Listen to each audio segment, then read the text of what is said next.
Yo, what's up? What's up? It's Saturday night yet again. We're back for another rockin' live stream. Oh, what's going on? It's been a long week. That's for sure. Tired this week.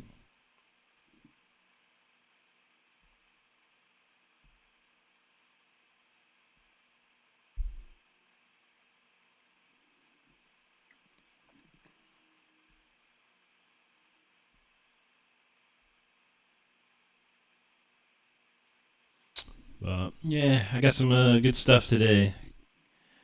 Finally had some time and put a pretty good set together. Gonna be copyright clean night tonight for sure. But stuff I wrote, I don't know. But yeah, some good stuff, some fun stuff, some stuff that's never been played before. I haven't played it in years, so it's gonna be cool. Yo, Kevin. Yo, Chris. Jorge. Good to see y'all, man. Good to see you. How's everyone's weekend going so far? Mine's been pretty chill. I slept in like till 3 o'clock today. It was beautiful.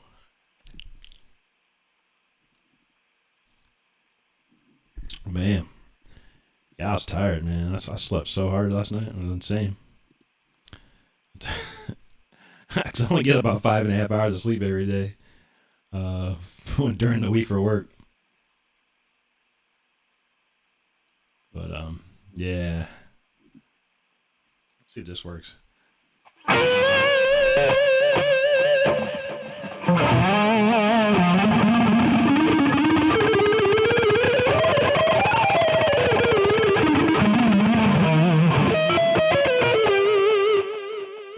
gonna test this audio. Something weird. There's something weird with my audio. I don't know.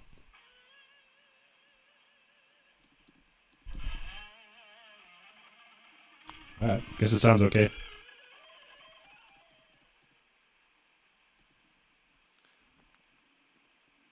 Oh yeah, Chris, we gonna rock tonight. It's this celebration of Wade Black's vocals in my in the music we wrote together mostly. So I got a couple. I got a Leash Law one. I got a couple War of Thrones ones, and then one he sang on my solo record. So it's gonna be pumping tonight. And I got a couple of requests from Facebook. Well, two different ones.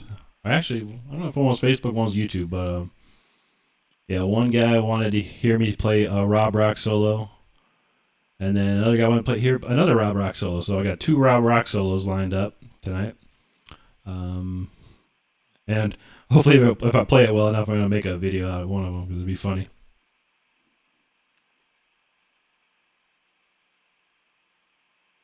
Yeah, what's up, Carlos? Kingdom for Ransom. Heck yeah, man. I didn't have that one playing tonight, but you never know. Could always throw it in there. But I think I played it last week, honestly. I recall. Hey, Sharon. I think happy belated birthday. I can't remember if your birthday was. I think your birthday was yesterday, but I hope you had a happy one. And thanks for coming in. Awesome. Thanks, Kevin. I don't know. I ever since I got my new interface, things sounded a little different. But I'm noticing something weird, like I'm getting like some bleed through somewhere. I noticed it just before I started this stream. I'm like, okay, that don't look right, man. I'm not sure what's the problem. All the settings are the same, so I don't know. But as long as it sounds good, that's cool.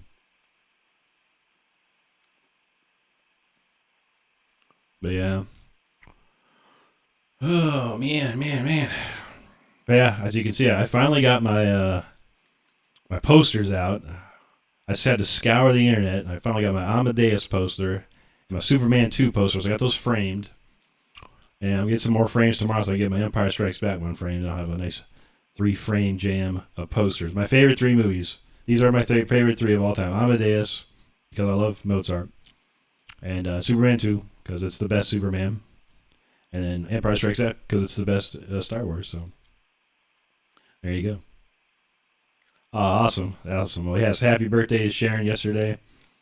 And yeah, birthdays are fun if you're into them. I'm too old for birthdays, so usually when it's my birthday, I don't do anything. I don't go to work.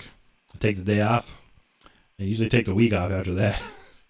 And then I turn all my notifications off for birthday stuff on like Facebook, so no one knows when my birthday is. So I think I don't like that birthday stuff, like because people out of nowhere come out, happy HBD or some weird stuff, and you're like, really? I mean, I haven't talked to you in 100 years, but you're gonna come out and write HBD on my Facebook page.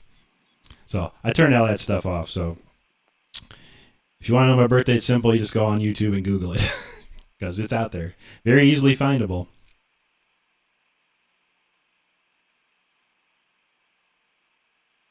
Oh, nice. Partying tonight. Bowling. Nah.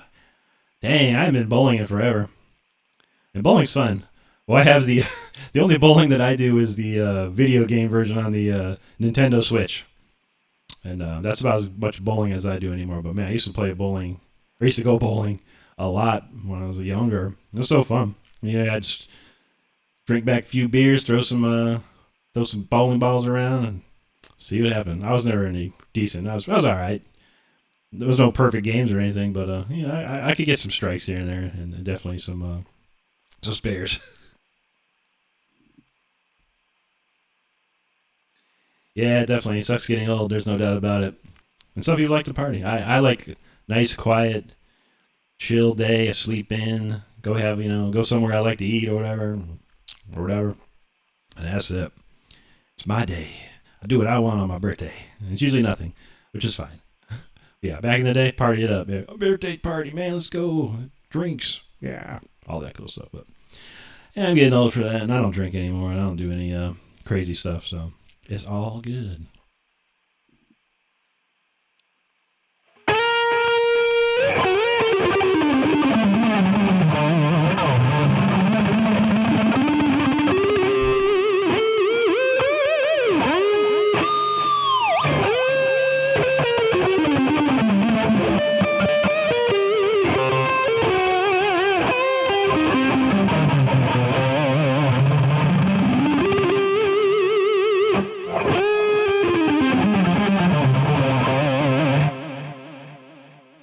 I didn't play very much all week, honestly. Monday, Tuesday, Wednesday, Thursday. Yet again, it's just a rough week at my job. And by the time I'm home, I was like, couch and play video games. I barely played. But then yesterday, yesterday was a nice day, mostly. And I was like, all right, I got to sit down. I got to practice and work on stuff. And got, practice for a couple hours and wrote some stuff down. I got a bunch of videos. I got like 20 videos planned for the next 2 weeks because I'm trying to get like on a schedule of just keeping a constant flow of shorts and videos and stuff. So that's rough. It takes time, but I got 10 done, and then I got to do like about 10 more. So I'm like, whoa. So got a lot of ideas, a lot of cool shorts coming up. Trying to get these long form videos down because I got a bunch of them I got notes on to work on. But man, it's a lot of work. YouTube's a job now. It's it's a part-time job, but that's cool. I don't care. I'm having fun with it. It's work. Like I can guarantee you that. There's no just sit down and write stuff and work on make videos. It's like you got to sit down and get the video right and edit it and make sure this is correct and done and that's done. And there's like 1,000 different things you got to do. But that's how it goes. Man, you want to be big on YouTube, you better do some work. But man, that's cool. But yeah, so hopefully I have more time to do it. I'm trying to find more time because work takes up a lot of time this last couple of weeks. It's crazy. It was chill. That's one of the reasons I started my YouTube was it was kind of chill for a while. It was a good 3 months. It was just like nice. I could come home and I was relaxed. And now it's like I'm stressed out. My brain's fried. I'm like, oh my God, why not again? But hey, that's how we do it. Alrighty, well, let's get started. Let's warm up with a nice instrumental track I've got ready. This is the 80s. This is the 80s shred track. I don't know. It reminds me of like Stranger Things or something. I don't know.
right, that was nice and warmy. Cool. No, Carlos. No, I don't. I don't believe there is. If there is, I don't know of it. But yeah, I don't really put anything to. I've never really. I think I tried to transcribe some of my stuff way back, and I don't even know if I have it anymore. But yeah, it might be something I look into. But not too much requests for it. If I can remember how to play it, some of it. But I'm not really good at not tabbing stuff out. It's sort of time consuming. Really, as far as making tabs and or whatever. Because I play a lot of notes, and it's hard sometimes to slow all those notes down and figure out one by one by one. But I might have something out there. But I know I think I got a guitar instructional that I did a long time ago, like 7 years ago or so, 8, 9 years ago. I don't remember. It's on my channel, of course, and it does have some tablature of that stuff that's in the video. So if you want to check that out, there's something that I did do some tablature for. I think all the shred and licks and everything like that. And there was something, a guitar, oh God, Guitar 9. I don't know if it's even still out there, but I did another lesson for this place called Guitar 9 way back in the day and had some tablature stuff. Yeah, not too much other than that.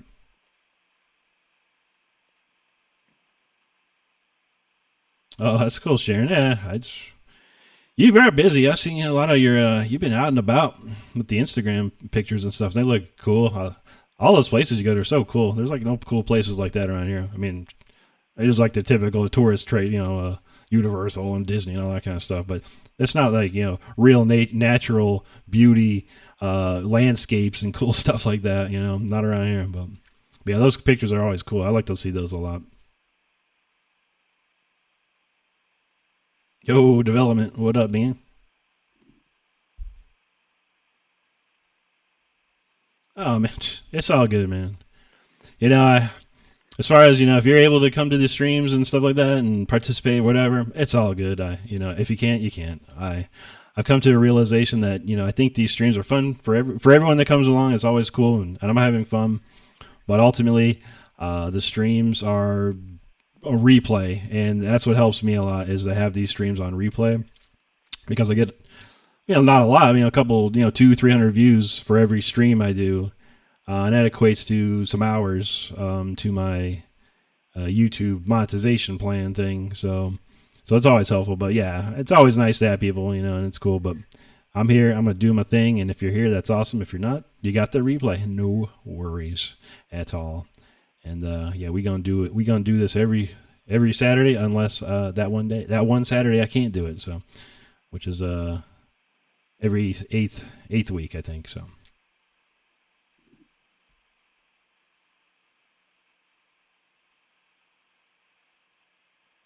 Oh.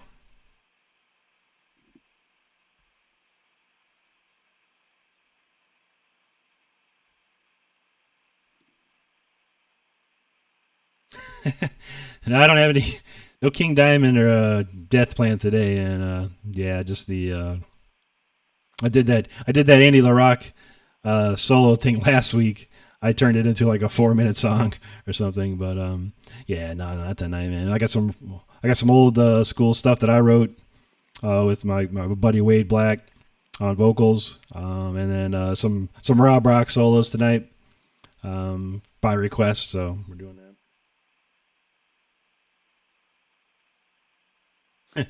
Image, yeah, it's all improvisation. A lot of that stuff like that is just improv, and I know the scales very well. It is one thing, and then in my mind, I'm already I think in my mind, and I think a lot of guitar players like me will do that. They almost visualize or hear what they're going to play next.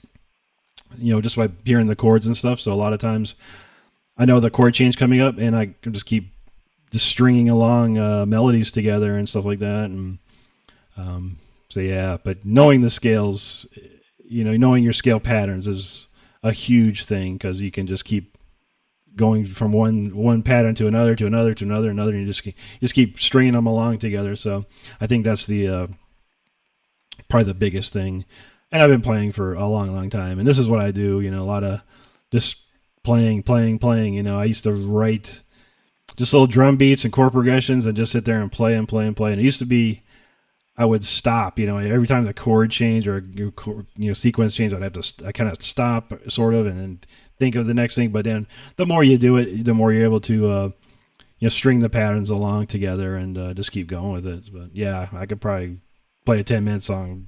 I guess I don't know. Maybe I'll do that one day. No, not yet. Development. I think if I win the lottery, I will. But I haven't won the lottery yet. Sad truth. But I was thinking about doing an extra day, like maybe like a Wednesday or something like that. I may put a poll up on my community page and see if people are interested in like a weekday like that. Saturday's just easy for me because I don't work all day. I'm not at my job or anything like that. And, it's easy. Saturdays, I got all day to chill, and then it's like boom, 9 o'clock. It's night. I don't do anything on the weekends anyway, so it's just good for me. But I've been thinking about doing a secondary stream just to throw one in there, but we'll have to see what the best day is for that. And it probably wouldn't be until like 10 o'clock at night, unfortunately, because I do work until 9 p.m. every Monday through Friday, so it gets a little late.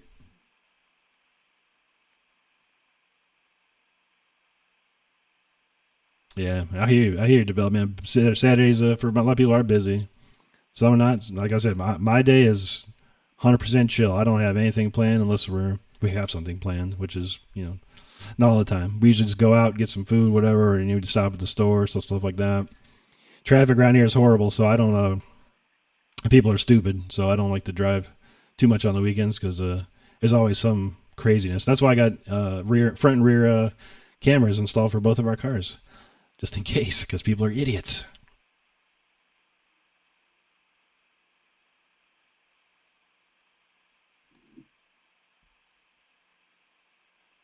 Yeah, no worries, buddy. Yeah, Sharon, back to reality. I know it happens. I took that week off from work, and it was the greatest week ever. And then it's like, oh, here comes Monday, and then boom, we're back. Never a good time. But hey, you gotta work or you don't. I gotta work. I gotta make money. So my job pays a lot. So I gotta keep doing that.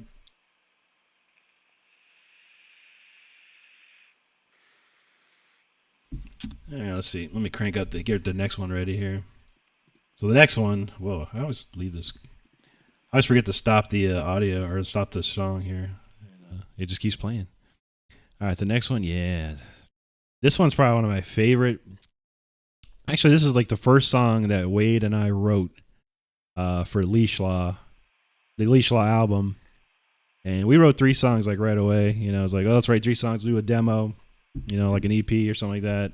And that's what we used to shop the band around because, we kind of had things were kind of hot for us, as far as like our names and stuff were pretty big out in the world. And, we were making waves and making albums, and it was like, what, let's try something else. We tried to put the super group together. So it was me, Wade, and Steve from Rob, basically, Steve, he comes in here, Rob Rock's band, the bass player, and then Richard Christie is one of my greatest friends. I was like, man, let's just get all these dudes together and put a band together. And sure enough, we cut these 3 songs, and I think I just did like drum machines and stuff like that. And it was all done on my computer or whatever, and then we shopped it out and got a huge record deal out of it. So yeah, Leash Law was hopefully it was going to be a huge thing, but yeah, the timing was bad with the Napsters and the LimeWires and stuff like that. So didn't sell as many albums as we were supposed to, and that was bad news. But that was a great album.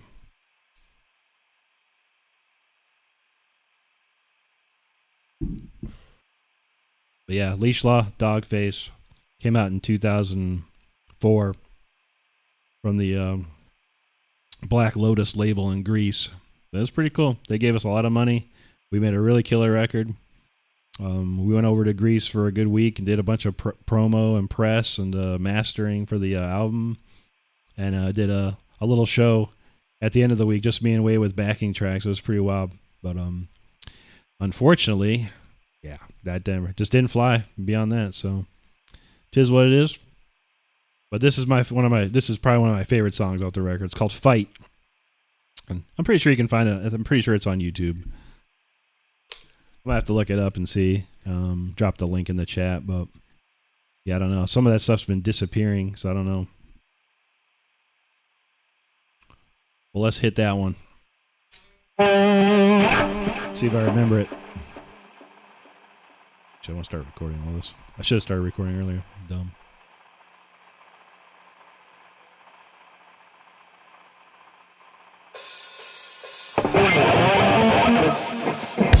Oh, wow. I forgot. I put 8 counts on this thing. I mentioned this before last, like a couple weeks ago. I was like, I need to start putting 8 counts in front of this stuff. And sure enough, I did. All right, let's try it again with feeling this time.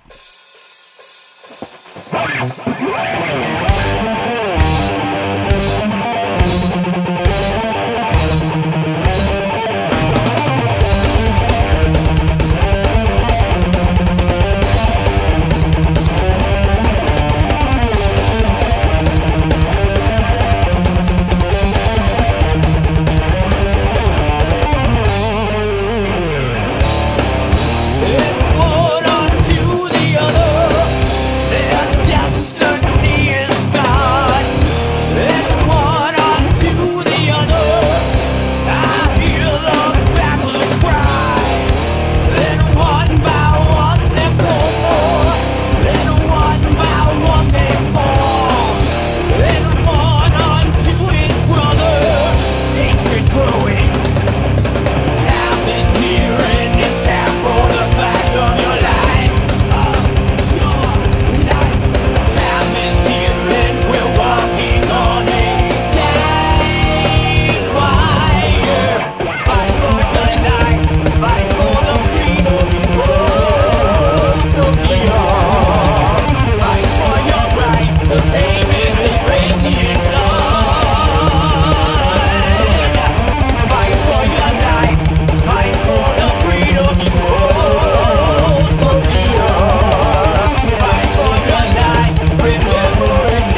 is Leash Law Fight 2004. Wade Black, myself, Ed Mowry on rhythm guitars, Steve Eller on the bass, and Richard Christie on the drums. A fantastic record. Monster record, man. Monster record. I love that song. Love that song. So good.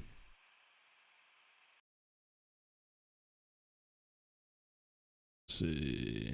Put this one up next.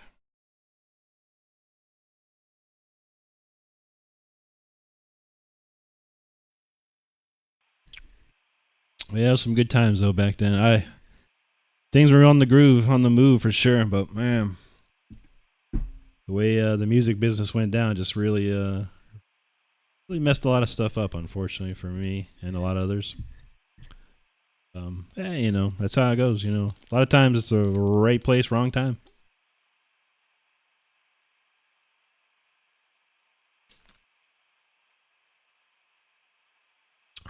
Thanks, Image. Yeah, that was a smoker. I don't know what I was. I don't know. It just came out of nowhere one day.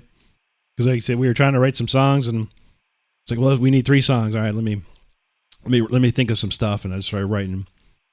That one, actually the 3 songs that were on the demo were "Fight," "Stealing Grace," and I think a song called "Martial Law," which I love too. I love that song.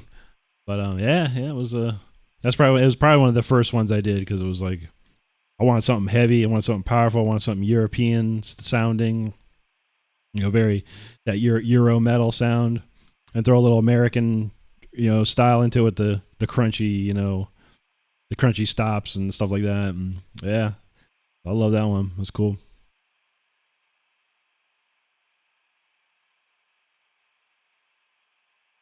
Cool. No problem, Sharon. Thanks for stopping in for the quick one. Always nice to see you. And yeah, for sure, catch the replay, and we'll see you soon again. I'm gonna keep watching those, keep looking at those Instagram shots though. The more you put up, I'm gonna keep looking. But have a great night, Sharon.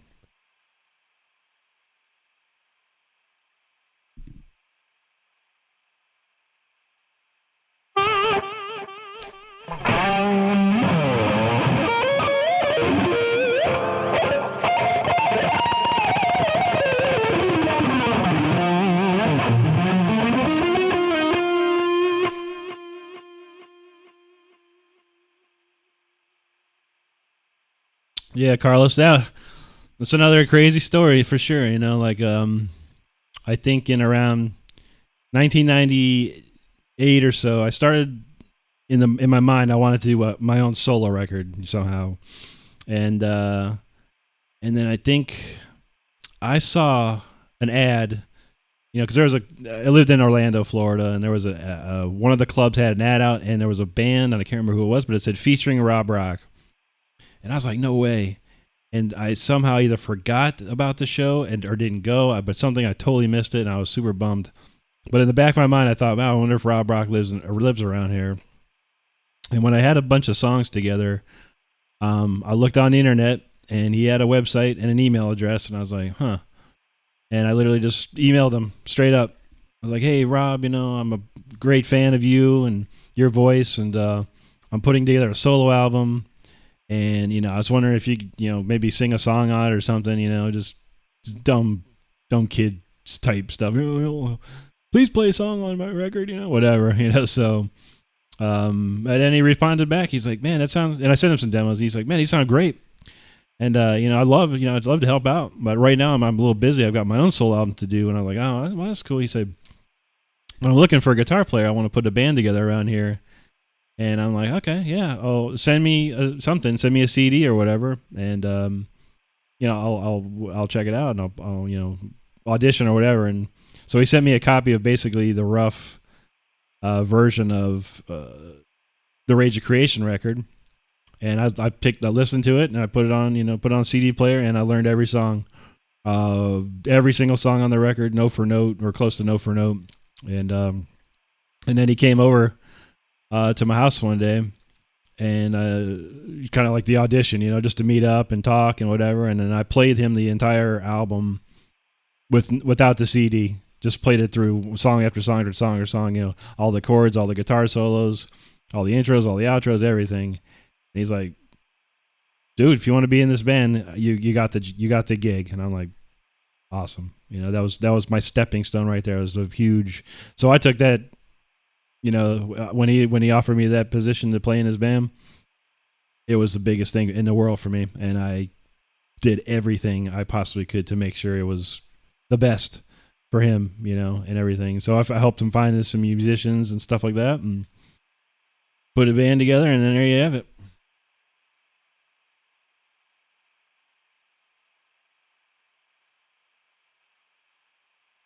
Oh, thanks, Image. Yeah, this is a Zoom ZD1. It's $50 on Amazon, I think, or Sweetwater too, $49.99 or something like that. Yeah, ZD1 Zoom, really good. I mean, it's basically their copy of the SM7B, and it's really good for if you're close up like this and a little bit of EQ. It sounds really nice and clear, but if you pull back a little bit, it's not as loud. You know, it's like you kind of lose. Like the SM7B, you could probably sit back about a good 2 feet, and it's as loud as this is. But for podcasting or something like that, this mic's great. For $50 on top of that, you don't get the mic stand. I had to buy the mic stand extra, whatever. But yeah, you get the mic clip and all that good stuff, and it comes with the pop filter on it and all that. So $50, man.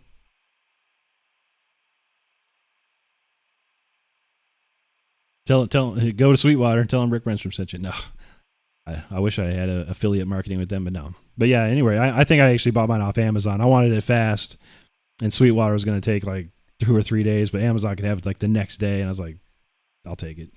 And yeah, because I was using started off with I literally had a bass drum mic, like a Sennheiser bass drum mic when I started. Yeah, it wasn't working out.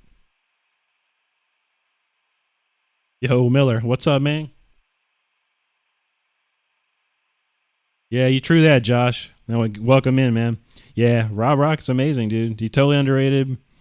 He's just not, he never really in Europe, but trust me, in Europe and Japan, he's heralded as one of the greatest vocalists ever. It's only in America, and even South America too. I should say.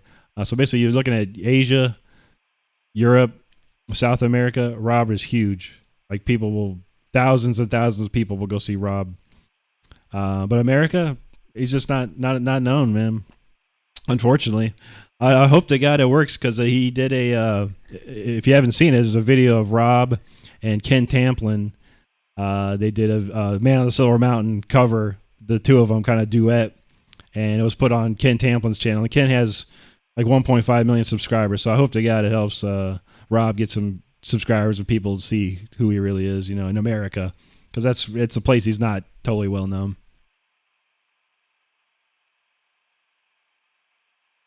Awesome, thanks, Kev.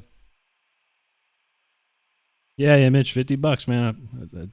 I think it's still $50. I don't check it out. Yeah, look it up on Amazon. But that's what I got it for. I'm pretty sure it was always that price. And yeah, it works great for this. For like up close talking videos and stuff like that. Good. It sucks when I'm trying to do like talking head videos for my shorts or my videos. I really got to do some magic to make it sound decent like this.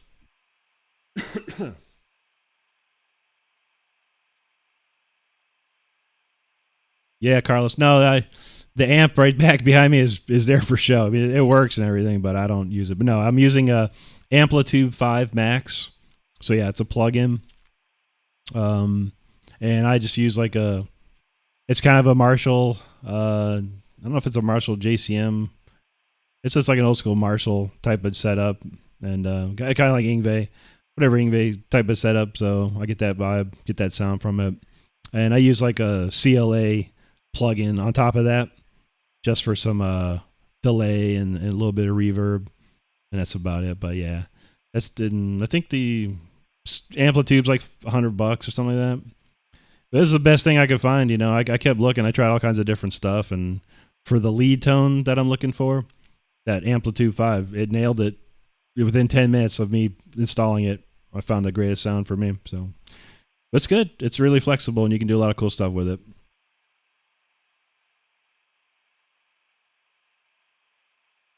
Yeah, Josh, man, you're right, man. It's crazy because even when even myself, I'm everywhere else. people know who I am. Like Europe, Japan, South America. I get a lot of Facebook hits from people from all across the country. America. The only people that know me are the places that I played in America, and it's not very many. New Jersey, New York, Florida. I don't think Rob. We never played anywhere else in America on tour or anything like that. It was always Europe and Japan with Rob, but we never did any major shows in any other places. We played a lot of big places in Orlando, like House of Blues and Hard Rock and stuff like that. But yeah, never some the one festival, the Tampa Bay Sun and Steel Festival in like 2002 or something. And then yeah, the big festival in New Jersey, Metal Fest. And those are the two biggest things we ever really did in America. Everywhere else was crazy. You go to Japan or Europe, and it was like thousands and thousands of people at every show.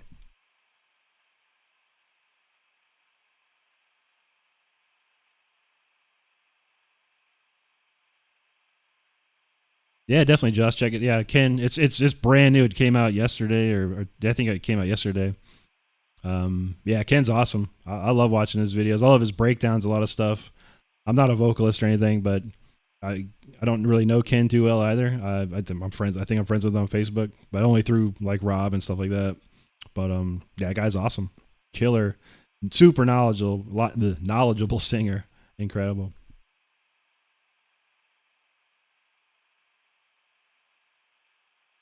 Yeah, indeed, development. Yeah, Amplitude does it, man. I mean, I got the perfect lead tone I want. I got a really pretty good recording rhythm tone.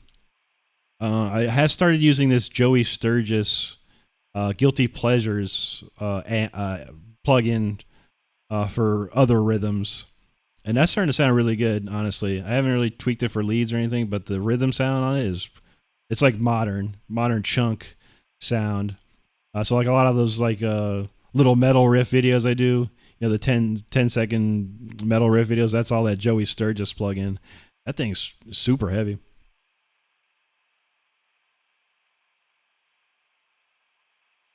Yeah, that's awesome, Kevin. Yeah, because we played a lot in Orlando. I mean, we always played that Lost and Found place.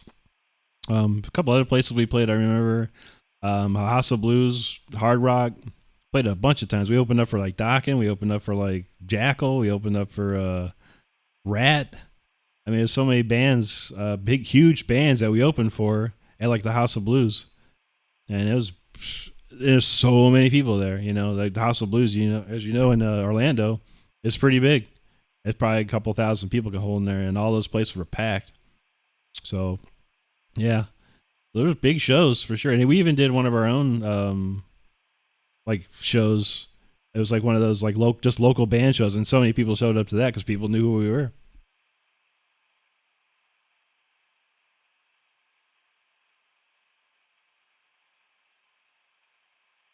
That's a cool image. Yeah, man. Yeah, you and a couple others like that. They saw me a long time ago and then found my channel, and that's awesome. I took a lot of years off, and I stayed away from social media and stuff like that, and it's tough. But people out there are always looking for you. Because I've seen so many people in my life. Touring and stuff, and so many albums I've been on, and so many people have heard me. And then you got that Fire Within video. It's like 370,000 views over a long, long period of time, of course. But it's still like 370,000 people have seen that video. So there's a lot of people that know who I am, and if maybe they're not looking for me anymore, but some people still do, which is cool. That's why I start the YouTube thing and just do it. Just to be out there, and doing stuff, and I can still play. Took me a couple months to get back in shape, but but I'm back, and it's fun. Like I said, it's like I have fun with it, and I got someone helping me with the YouTube videos, giving me ideas and knowledge to try and get better at it, and I've started with zero, and now I'm here, everything looks good, sounds good, so it's pretty cool, man.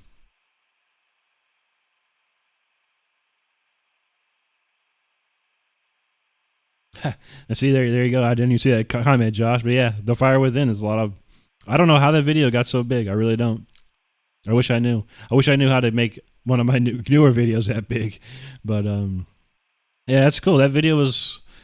Yeah, I mean, I'm going to do yeah, I always keep saying this, but I'm trying, and to do like a reaction breakdown video of that Fire Within video, because there's a lot of story behind it and stuff like that.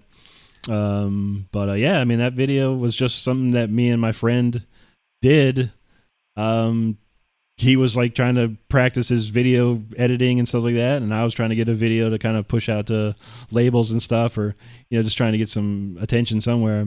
And we never really did anything. But he's like, he asked me, "Can I throw this on YouTube?" I was like, "I don't care, man. Yeah, throw it up there." And boom, it just exploded somewhere.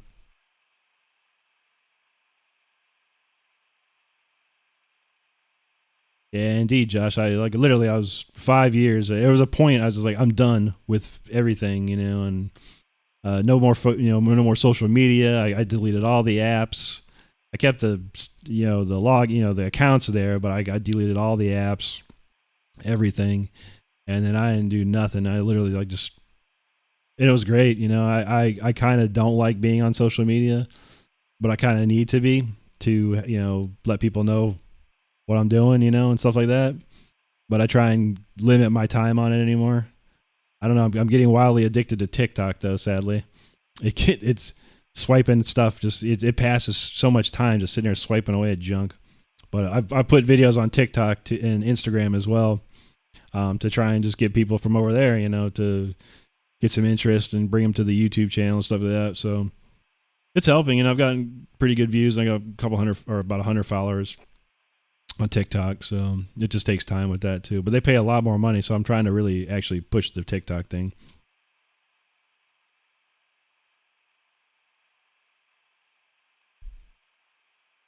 Yeah, indeed. Josh, I started with like practically maybe 150 subscribers or something like that, and it was just organic people, coming.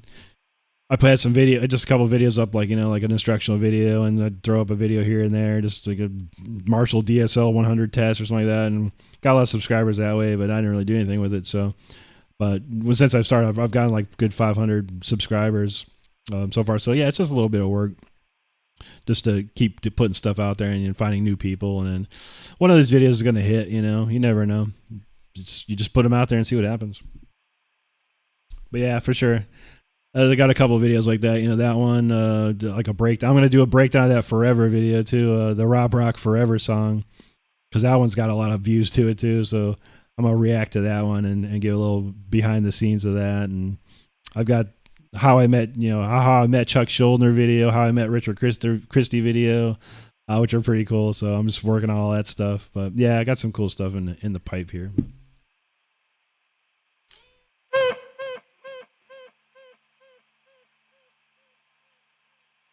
Yeah, Lost and Found. That was always like our live rehearsal place, because like we'd practice, at this warehouse or this weird warehouse place, and then we'd get the Lost and Found gig, and that would be like our warm up before we go on a tour or something like that.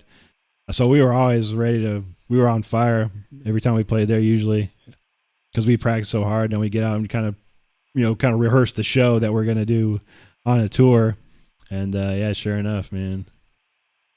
Yeah, so we always come out pumping, man, for sure. Okay.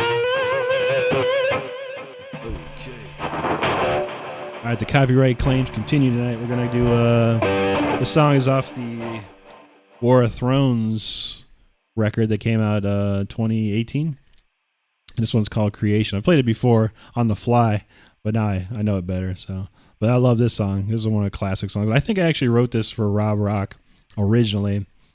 And then he never used it, so I was always in my back pocket. And I think when me and Wade were working on songs, I pulled it out of the pocket and changed it up a little bit, and heavied it up, and boom, you got a song. So without further ado, let's crank that one up. Everything sounds so low. Okay, I don't know.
Creation. War of Thrones Creation. Oh, that's a good song. One of my top favorites from that record, for sure. What's next on the list? All right, okay, now we're getting into some fun stuff here.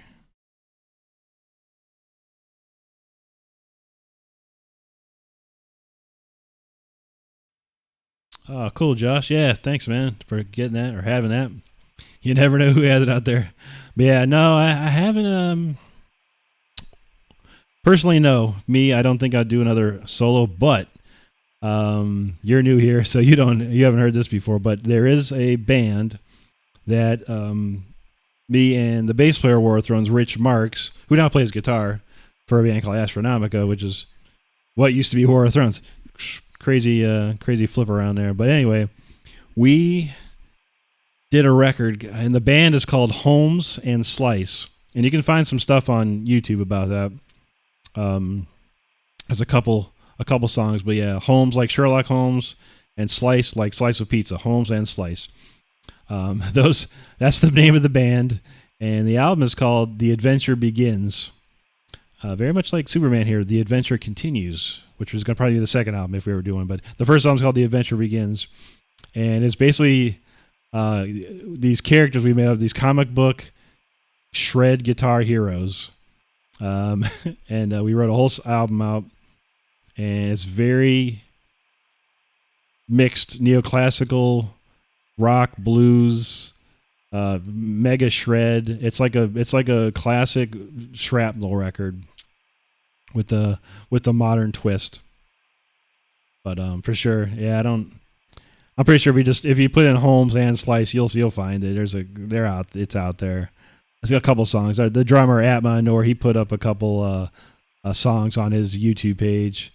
Unfortunately, yeah, it was War of Thrones at the time was the main thing. That was our main thing, and a lot of our money and time went into that. But we do have the album done. It's completely done. Every song is done. The mix is done. It just needs master, which is simple, and then get it out there. So yeah, there is something. It's not me, as myself solo album, but it is definitely. It'd be my spiritual second solo album for sure. And it's 100% instrumental. There's no vocals or anything like that on it.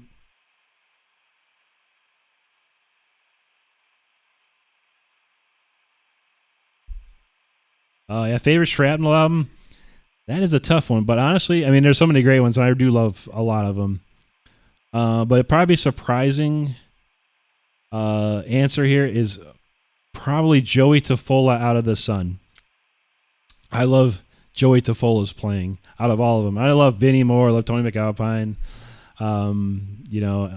Friedman, Becker. I have all those CDs. But as far as my number one favorite that I love listening to, and that has got to be Joey Tafola, Out of the Sun. It's an incredible record, and Joey was like probably the last of the Shrapnel Shredders. And he's been around. He played in Jag Panzer and stuff like that. It's probably his big band name of fame. But that solo album, I don't know what it does, man. To me, I love listening to that thing.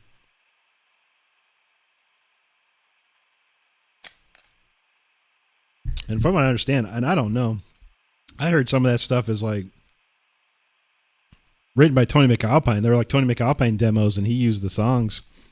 But they say the songs are written by Joey Tafola, so I don't know. I don't know what's going on there. It's kind of weird. And Joey Tafola took guitar lessons from Paul Gilbert.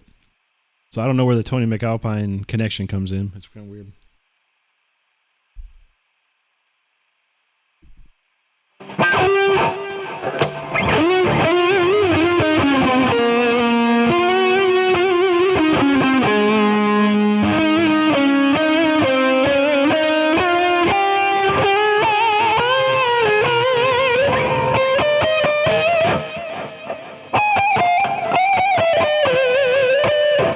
I love that. That one melody is so cool.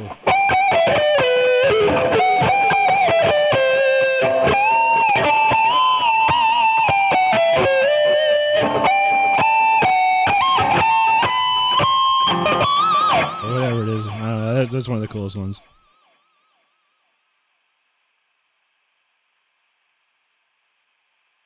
Yeah, yeah. Look at YouTube's an amazing place for some weird looking stuff, man. You can find some crazy weird things. But there is a demo. It's a Tony McAlpine demo on YouTube that I've heard. It's pretty much almost like half the songs from Out of the Blue are on this demo. It was almost like, wait, but people don't know the story. Like, McAlpine played on his Joey's record, and I guess he maybe produced it, but it's like, where's the connection? Unless, I don't know, like I said, but Joey took lessons from Paul Gilbert at GIT or whatever. He was like his teacher. And I don't know the connection, but yeah, there's a demo out there of McAlpine with like half the songs from Out of the Sun on it.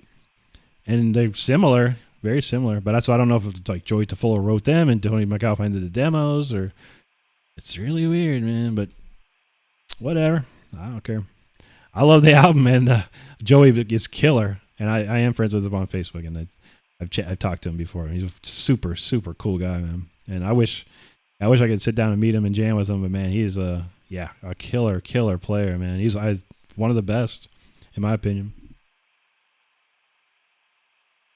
But yeah, I love all those albums, man. I mean, I have them all, and I think the first Shrapnel album I actually bought was Vinnie Moore, Mind's Eye, which is beyond amazing. Probably one of the best ever.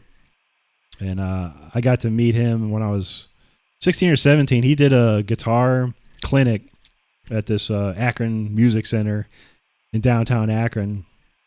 And man, it was so amazing. And I asked him so many dumb questions and like fanboy it out, oh God. But it's funny, man. But yeah, I learned a lot from that. I learned a ton from that. And I was young. I was like 16 when I met him. And man, so cool. Wish I had the picture. I got a picture somewhere. The funny thing is he's not a very tall guy. And I was 16 and like 6 foot when I was 16. So I was like pretty big. It's a pretty funny picture.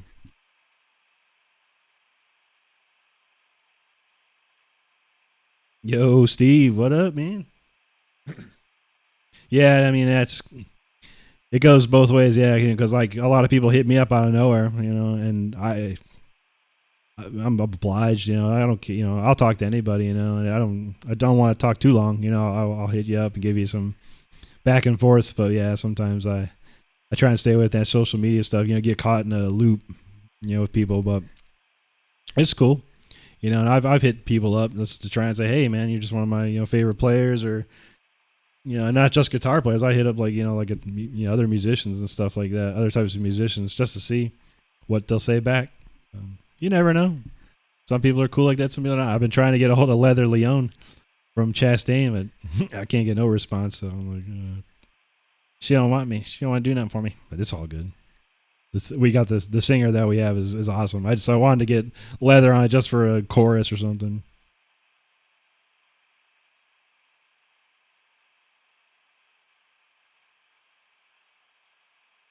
That's cool. Yeah, Toby. I don't know him personally or anything like that, but I've heard his name.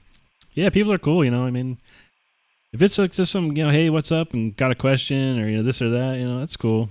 Well, I've had some, weird interactions though. Otherwise, I'm like, I'm just gonna go ahead and move on now. Thank you, but you never know. I try and be as nice as possible. You never know. You never know who you're talking to. It could be a guy with $1 million, and you be like, hey, thanks for talking to me. Here's $100,000. Oh, okay, cool. You never know.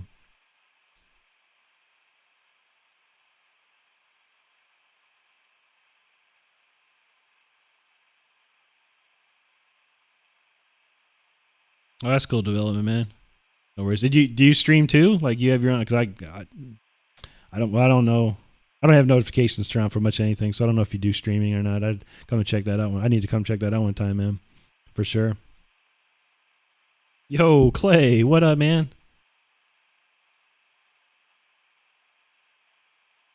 Yeah, we'll see, Steve. I don't know. I think I'm gonna go ahead and just post on Facebook this week and be like, does anyone have a connection to Leather? Please tell her to message me back. Dang it. Be sweet, man. because the song sounds sick, dude. Oh man, I started mixing down this cover song that we're doing, and Steve here's part of it.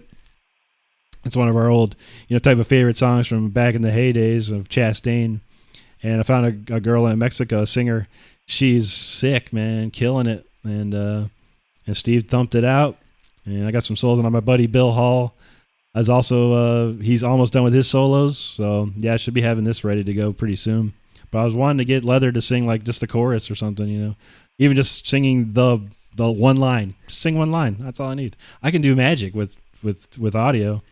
You sing one line, and that's all I need.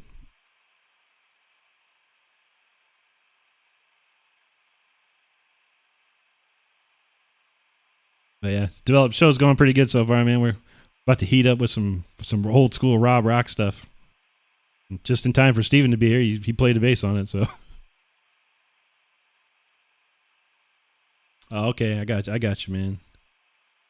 Yeah, I missed the last night sucked, man. But yeah, I missed the block party. I wanted to go to the block party last night and check that out, and I got screwed up working on other junk, and I got a late call, and I'm like, oh god, why Friday? Every Friday for the last couple weeks, I would get this like call like 20-30 minutes before I'm supposed to leave, and I'm like, great timing, man, great timing. Thanks for calling. Yeah, yeah, it is what it is.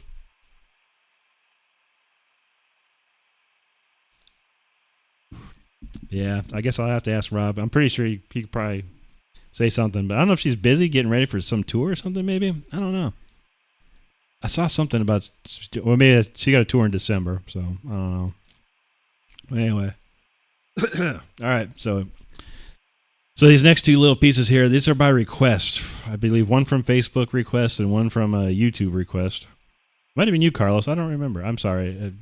I get a lot of messages and posts, and I reply to a lot of stuff, and I see things, and I remember, okay, let me try and do something, and then I forget where that post was and where it came from. Who knows? But anyway, I'm gonna do the solos for "In the Night" and the solos for "Forever."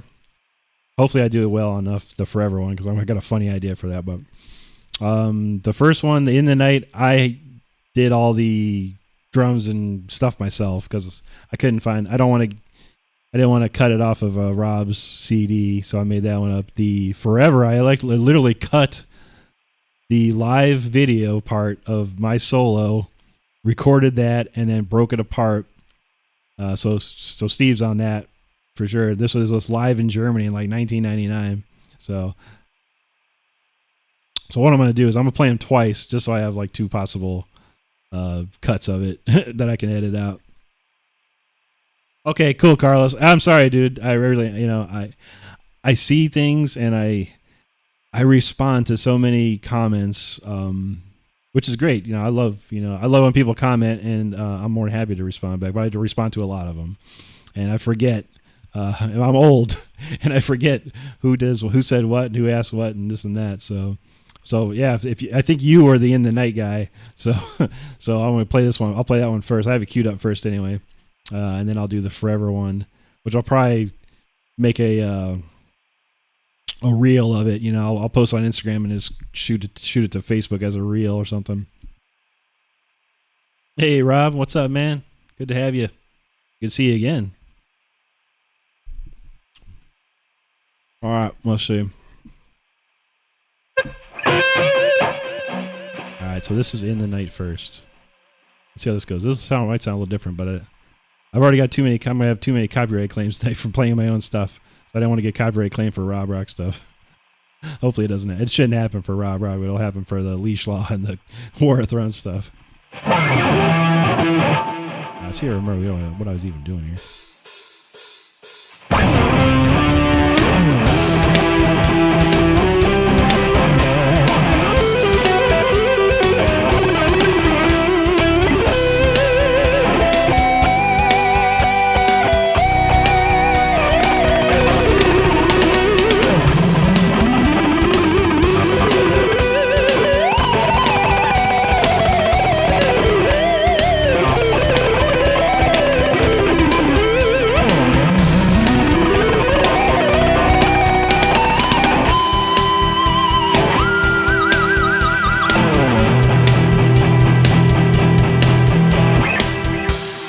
That's cut one. Let's try it again.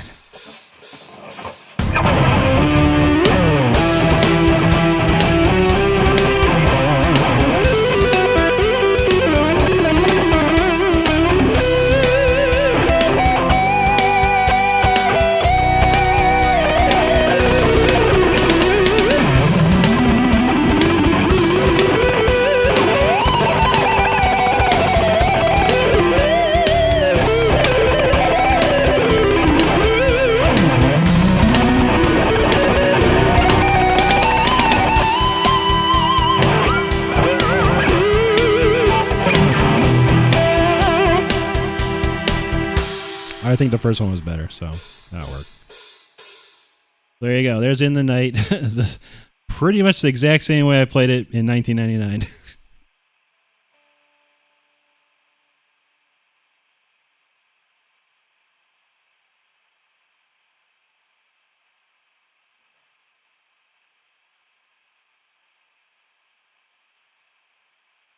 Oh, hey, Kims. How you doing tonight?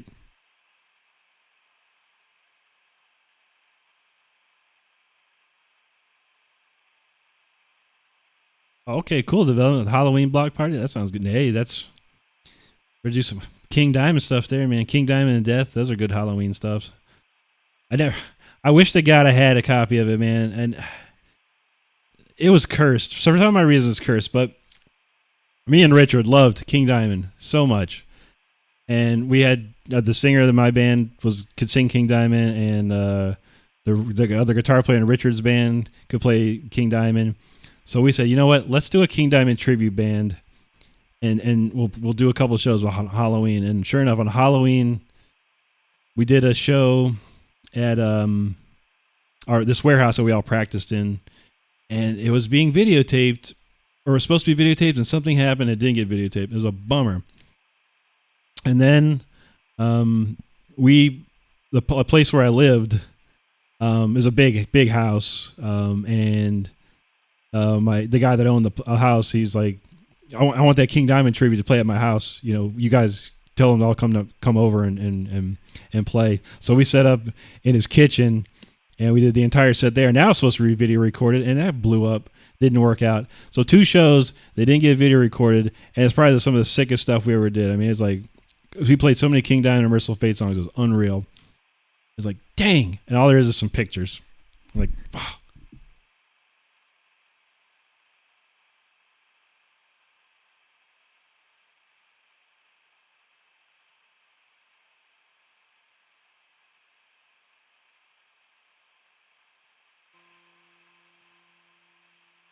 Cool, Carlos. There you go, buddy. Yeah, the end that I don't know which videos you might have saw, and I think there was a decent quality video, and I found some other video of that, and it was like super potato quality. I could barely hear it. I was like, dang, but I have the original, like the entire concert on somewhere. I think. I don't even know. I have to look around. Yeah, I know I have the original concert probably on VHS tape somewhere. Oh, cool. Thanks, Rob. Yeah, that's not my solo. It's Roy Z that actually played the solo, on the album, and then I just kind of mainly played it like him, and then changed some stuff, because it's like, well, I played the memorable stuff, and then the ripping stuff I just put my own spin on it,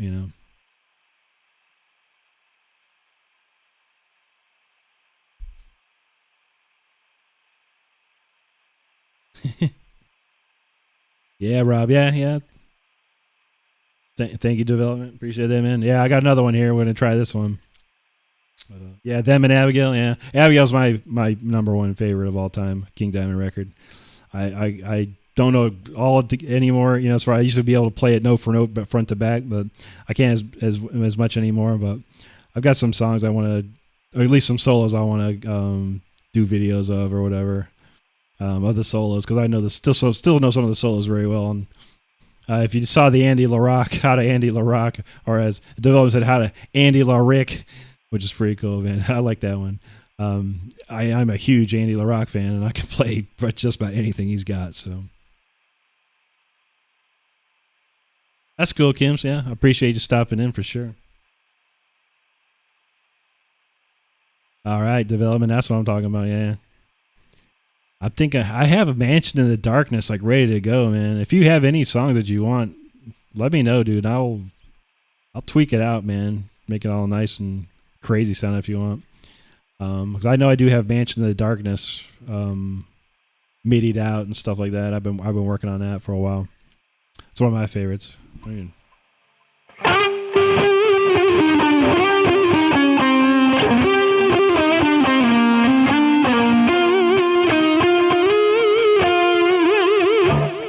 that's the harmony part.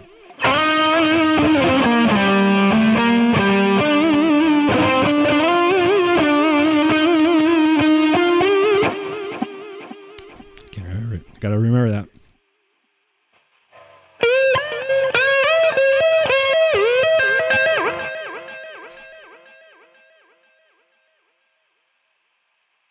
Oh, sick, dude. Yeah, Josh, that's awesome, man. I saw him in Merciful's Fate in like '93 or '4.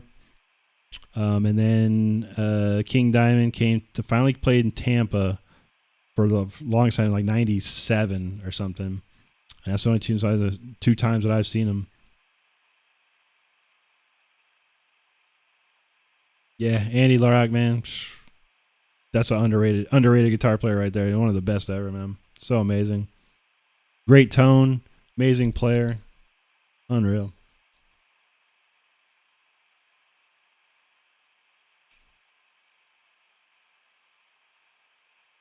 I don't know I'm not sure who the latest bass player is. I know I remember Charlie D'Angelo. That's the last bass player I knew from King Diamond. Probably, yeah. Most of the time, yeah. I don't have any tuning problems. After I play a while, though, it's weird. Like most of it's like it's not very out of tune. It's like slightly, like maybe a couple microtones out of tune, and usually it's higher. I have to like turn down my little Floyd tuners, like reverse, not up. I have to go backwards and get them in tune. So it's weird, but it's very very minute. Out of tune-ness or whatever you want to call it. But yeah, these guitars are pretty set up, pretty solid, man. They don't mess around. And I stretch out the strings like crazy. When I put on a new set of strings, I like literally leave the locking nuts unlocked overnight, practically like almost close to 24 hours. So they really stretch out, and then I tune them up and then lock them down, and yeah, I never have any problem.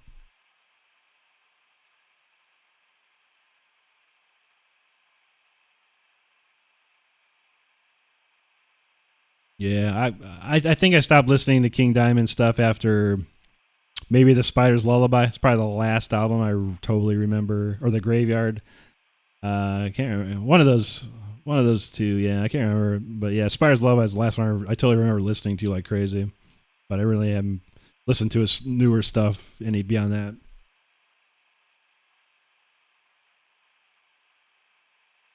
Okay, yeah. Okay, I did see a Facebook post about that. Becky Baldwin. Yeah, that's pretty cool, man. Man, more power to her, man. And if she can play King Diamond stuff, then you got my vote. And King's wife does the backup vocals, and she kills it too, man. Like unreal.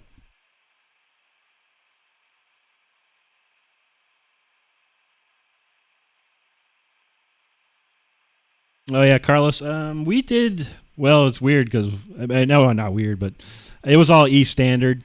Nothing was in. Everyone like Steve was in E standard, and I think the original guitar player Angelo was E standard, and Hank was E standard when he joined him, and then Bob Rossi was E standard. I played D standard, so I had to transpose everything. So it's weird for me to learn everything transposed, but yeah, I think there was a point Rob did want to try E flat, and I couldn't do it because I can't. You just can't. You know, once your guitar is set, it's E standard, E flat, or D standard, whatever.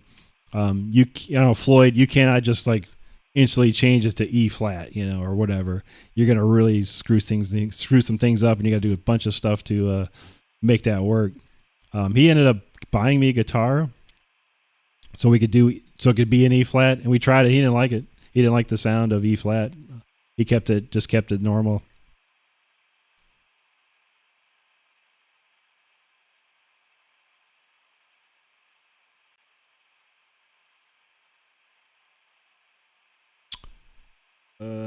Funeral and Arrival. I'll check it out, man. Yeah, yeah. I should be able to. It shouldn't be too hard to do, man. Yeah, there's probably some midis out there. I can get them. I can tweak them out. You know, most of the midis out there suck, but I usually do a lot of work on them to make them sound better, of course.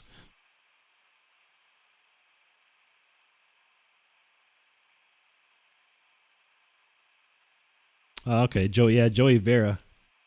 I remember him. Yeah, now I remember that name being in Merciful Fate. Like I said, the last guy I remember was Charlie D'Angelo, and he was kind of back and forth. I think playing with King Diamond and Merciful Fate, as far as I remember. But yeah, I don't keep up with it. So I just know I know Mike Weed is in King Diamond, and that guy's one of my. I mean, he's up there, man. You know, I only know him from the band Memento Mori, which is amazing old like '90s metal band. I don't know what happened to him after that. But man, Mike Weed is a sick player, man, an unreal player, crazy. Okay, what do I got next here? Okay, yeah. So next we got the Forever song. We're gonna try her, just the Forever solo. Hopefully it sounds good. I did test it and it sounds okay. So I think everything could be heard. But yeah, I'm gonna give this a try. I'm gonna play this one twice as well. Just so I see what the better cut is, you know. Because you never know. A lot of times I do like 30 takes of this stuff for my shorts videos and stuff like that. And I will just sit there and do take after take after take until I'm like, okay, that was the one. It's so hard. All right, this will be wild. So here you go. So here's Steven in the chat. He's playing the bass on this. A little bit of Rob Rock and old Tracy Shell. We still don't know where Tracy Shell is, but yeah, he's somewhere in the world.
Second take was better.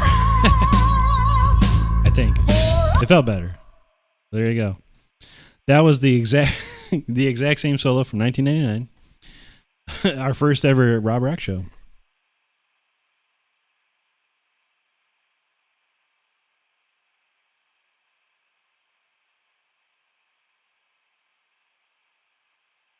Yeah, Mike Weed. Yeah, he's still in there. I mean, last I know, they did a show in 2021. Just saw a video of it the other day. The live in Philadelphia or something like that. I know, man, sick, dude, sick. It's an unreal player, man. Kills it. Just perfect. He's like perfect for King Diamond, man. Amazing. Yeah, killer guitar player. Yeah, look up Memento Mori. Memento Mori, and the song's called Endlessly. What a song, man. What a song. Yo, Anti, what's up, buddy? Yeah, development easily, buddy. You can either go on, if you easiest thing is if you got Facebook, go ahead and Facebook me. If not, my email address, RickRenstrom@gmail.com. You can hit me up there. It's fine. No worries, buddy. However you like. But yeah, if you go to my about page, you can click on the link and there's my email there. But yeah, just RickRenstrom@gmail. Easy.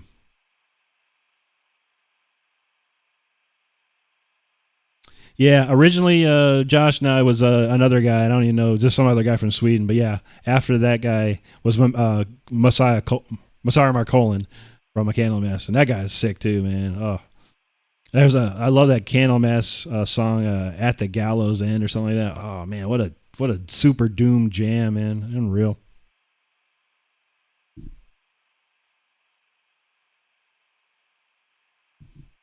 Oh, that's the one you were at. Okay, well, so it was like from 2017, but they released it in 2021, I guess. I don't know. A sick show though, man. So sick. The perfect audio, and everyone's playing was like on point. My God, man. I was like, I need to like just get a copy of that or something, man. That's so sick.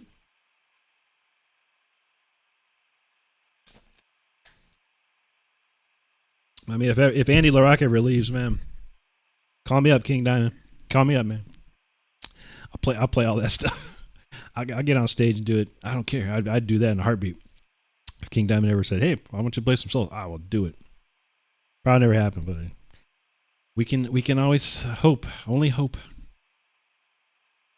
That's cool, buddy. Yeah, email me. It's fine. Yeah, Carlos Vibrato. I'm gonna do again. I have all these videos that I'm trying to do, and yeah, I will have a video about the vibrato thing really soon. Hopefully sooner than later, of course. But yeah, most of my vibrato came from Eric Clapton. I learned my uncle was a huge Eric Clapton fan and could play a lot of his stuff, and he showed me a lot of Eric Clapton when I was learning guitar, and I listened to a lot of Eric Clapton, and that the way he plays vibrato is pretty wild, and I kind of took that and worked with it and did a lot of stuff, but I think I'll show you something here real quick, little mini lesson, but and anyone can do this, if you want to work on vibrato, but it's mostly just vibrato exercise. It's basically just playing a note, and you got to use your finger, and kind of probably use your arm to push the note, or your hand, that is, so it's like,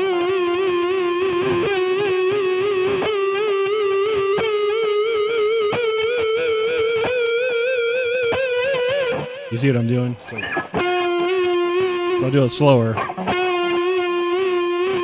I'm just kind of basically just not even doing a full half note, or it'd be a half. I'm really going. So real slow.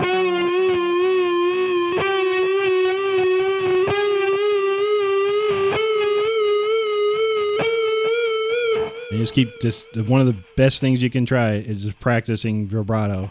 You can speed it up.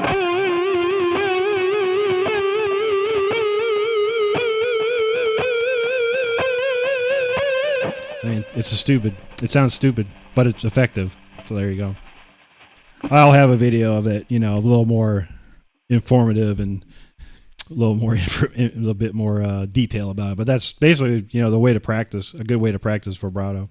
I have a bending video that I'm working on too, how to really do bending properly as well.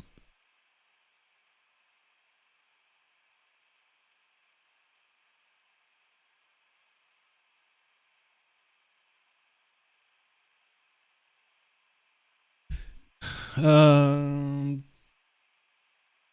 Josh, yeah. Yeah, I mean, originally it was Judas Priest. I loved Judas Priest, and I wanted to play Judas Priest songs. So I asked for a guitar, and I got one.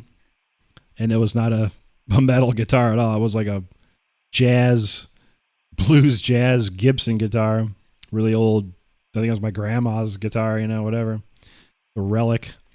And yeah, trying to play Judas Priest on that for a while. But yeah, Judas Priest I wanted to learn Judas Priest songs. And then I think when I was 15, I was watching, I was into, it wasn't called Headbangers Ball back then, it was called Metal Mania. And they had it every third Saturday of the month on MTV. And this one night was pretty huge because it was, they were doing this, they were live at this place called the Day on the Green or something like that, a big concert in California. And I'm just watching one day, and like YNT was on there, and I was like, oh, cool. And then I know, here comes Yngwie. They show like live footage of Yngwie playing Far Beyond the Sun, the ending of it. And then he's like, "Hi, it's Yngwie. I'm here at sunny California." Oh, blah blah blah. And I was like, "Who is this guy? Who is Yngwie?" And that really set me off. I was like, had to learn that stuff, and I ran out and bought that Rising Force album like the next day. I ran my tail over to the record store, which is by about 5 blocks away from my house, and had some money in my hand, and I bought their album, and I ran home, and I played it a million times.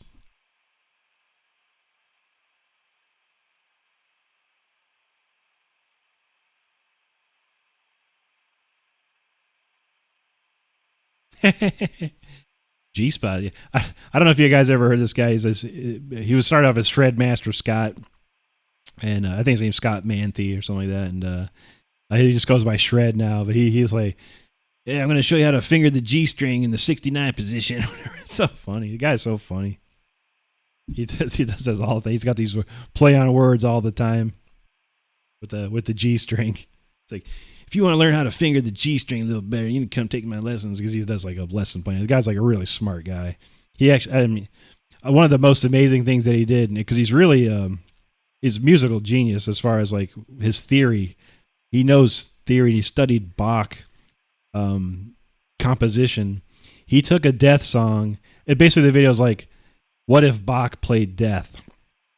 And he took, I can't remember what song he took from Death, but he basically did all this contrapuntal harmonies and counterpoints, and turned like one of the Death songs into like a Bach classical piece.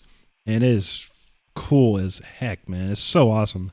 That's where I kind of found out about this guy, but he kind of shied away from it. He doesn't do that much anymore. He mostly just kind of does funny videos and stuff.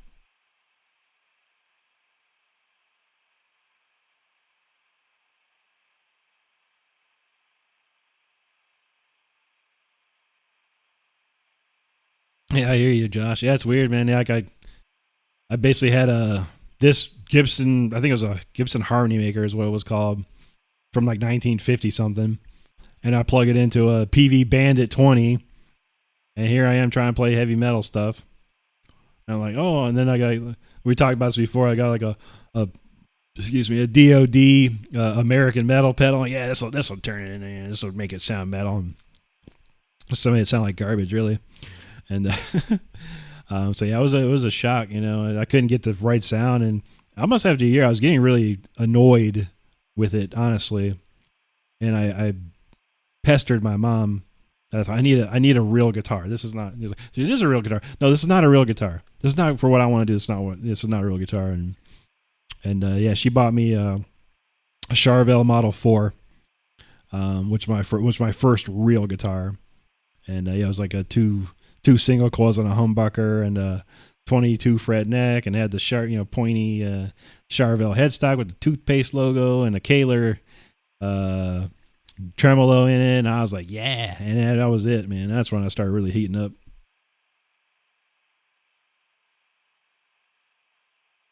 Yeah, Yngwie is weird, dude. I don't pay attention to Yngwie too much anymore. What he does, but yeah, he don't play none of that old stuff too much. He always plays Black Star. He always plays Far Beyond the Sun.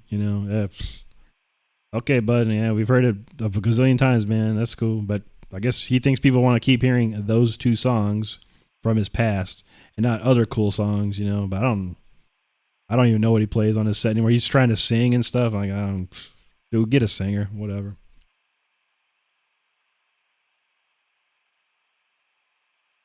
Okay, yeah, you see him too, Josh. Yeah, Shred Master Scott. He's a super cool guy. I never talked. I don't know him or anything, but he's pretty smart, man, when it comes to music theory and knowledge. Oh man, I'm playing Metallica on a Telecaster. I mean, you got to do it, man. I mean, I was playing Judas Priest and Iron Maiden and Dio on this stupid little Gibson guitar, man. It was a hollow body electric with this tunematic bridge, and oh man, it was pretty much like the action was like 10 feet off the string, off the fret. It was unreal.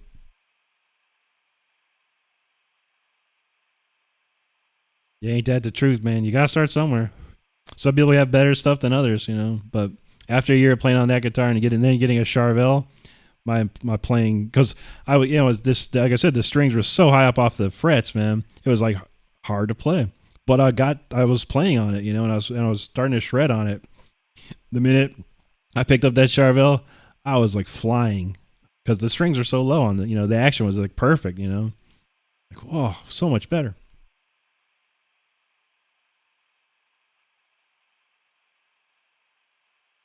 Oh man, I don't know if I don't even think it's on Apple. I've searched some of Ingve's. I have grabbed a bunch of his old stuff, and I don't think some of that stuff's not even on Apple Music. So I don't know, man. Ingve's weird, dude. I don't care anymore. It's like cool, dude. Do whatever. It's fine. I'm doing my thing. I learned all your stuff, Ingve, and then I made it my own. So goodbye. But hey, if you ever want to hang out, I'm down. Love to be down, but he never will. I don't think he hangs out with nobody unless he's getting paid or something.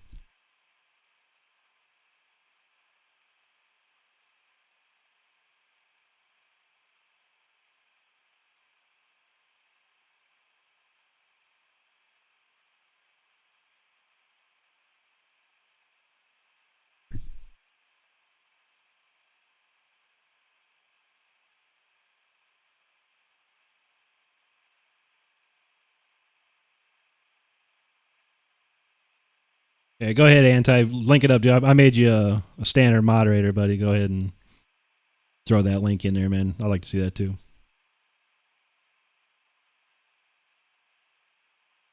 Hey, Doug. Welcome. Welcome to the show, man. Good to have you.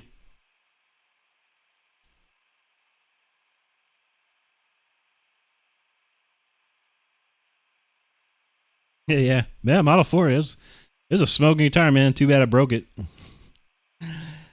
But I had it for years. I played it for years in bands and stuff like that, and then I finally got the DiMarzio clip lock straps for it, and I don't think I fully had them plugged in all the way. They felt tight.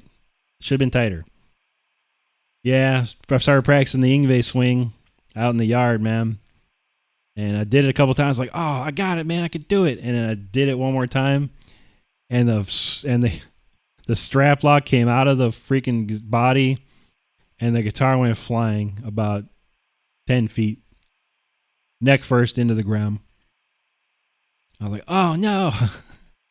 And I picked up and it wasn't broken, like it wasn't like flapping broken, but the neck had a huge crack in it. I was like, oh, and we had to play a show, and I think I just like tightened up the truss rod or something like that a little bit and played the show, and then I took it to like a local luthier in town, and he glued it all back together, but it never played the same, unfortunately. I ended up selling it.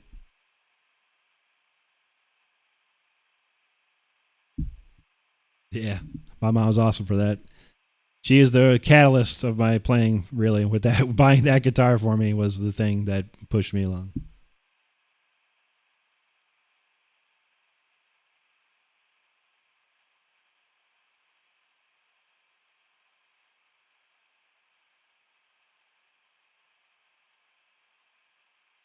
Oh, that's cool, Josh. Yeah, I met him one time And I've told the story before, but yeah, I was 96 or something like that, and I was friends with James Bird, and I told him I was gonna go see Ingve, and he said, "Oh, I'll let him know. You know, just tell him you sent me." I was like, "Okay." And sure enough, when I saw him, man, I was like, "Hey, James Bird told me to say hey," and he's like, "Oh, hey, what's up, man?" And talked to me for a few minutes. And I just fanboyed out and whatever, got his autograph, and that was it.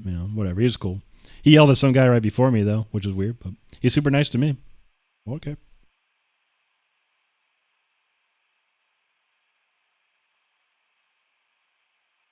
That's cool, Anti, man. You are always helpful, man, and you always got some good stuff, and you can help me out with that. And it's cool, man. I appreciate you posting stuff like that, because I can do it. I gotta like sit there and type it out and figure it out. Like, ah, man, yeah, it's cool, brother.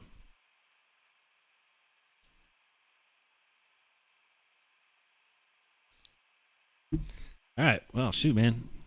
All right, let's do some more jamming because I totally I go on tangents, man. All right. I'm gonna rapid fire through this one because I wanted to play it anyway. I think I'll skip that one for now. Yeah, you know what? I'll play it. Screw it. Now that I have my Amadeus poster framed, this goes out to Wolfgang Amadeus Mozart because he's one of the greatest.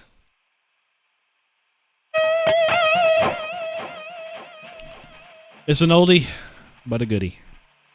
Your kids will love it.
Yeah. Wolfgang Amadeus Mozart Symphony Number 40 in the heavy metal stylings of myself. That's a cool one, man. It's kind of like, I always like playing that one. It's fun to play. I tried to do a short of it. It's always hard to find. Like, I always mess up something there. It's like stupid. Well, it's not too shabby. Not too shabby. Let's see, towers. All right, get the next one queued up here.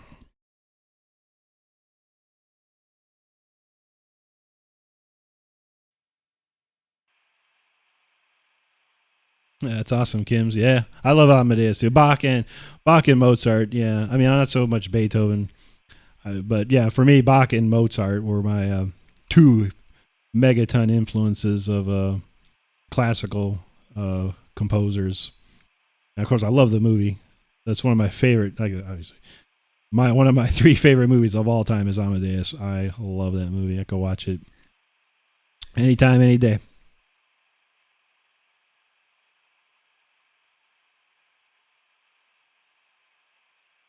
Yeah, Immortal Beloved. It's a good movie, and I have it, of course.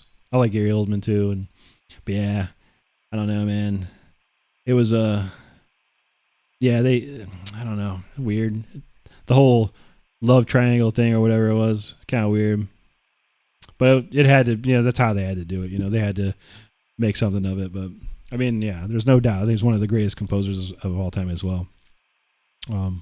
Good movie. There hasn't been a really good Bach movie yet, but Bach wasn't like any crazy dude. He wasn't like crazy like Amadeus. He wasn't like a scoundrel like Beethoven or whatever.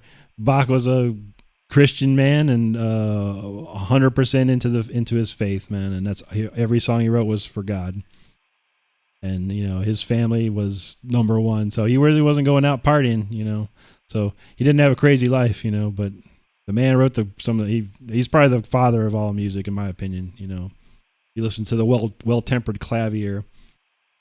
It's unreal. Every key, every note, every mode is all mapped out right there. Everything is mapped out right there. It's unreal. My favorite Bach is the Mass in B minor. That whole thing is just unreal. It's one of the most insane classical pieces I've ever heard in my life. I love that one. I've got a really super, super rare CD of it, too. It's like a double CD. It's like incredibly rare to find. I have it on my Apple, though, now, so I keep the CD safe.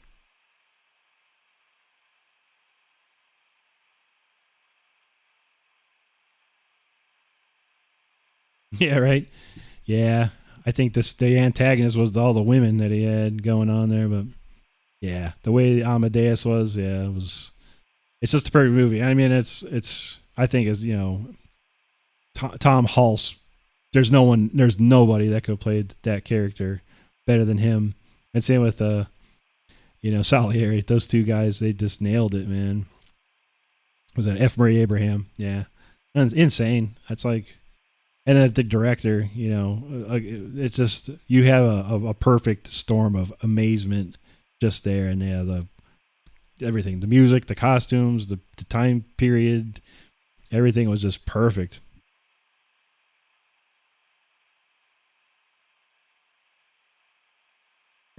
Yeah, that's what I'm like a walking Wikipedia sometimes. I'm used to be better at it, but yeah, I know a lot of stuff. It's like probably I could have done really well on Jeopardy. If I could ever got a spot on Jeopardy, I probably did okay. Might have won some money.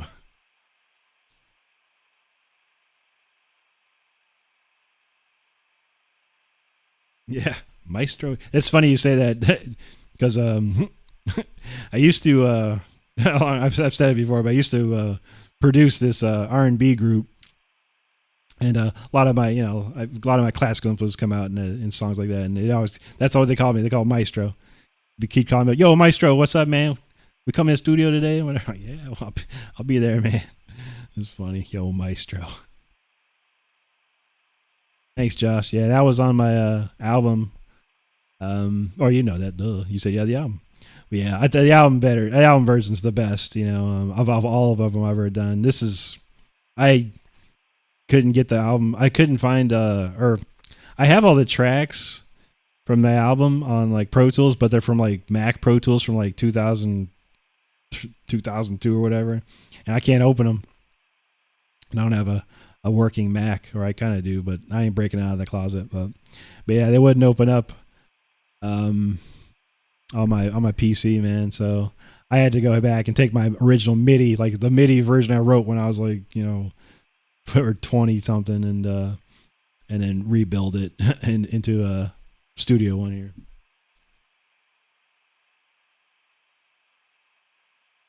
Yeah, that's the one anti. Yeah, Mozart meets metal. The thumbnail's funny if you can see that, but yeah, it's all right.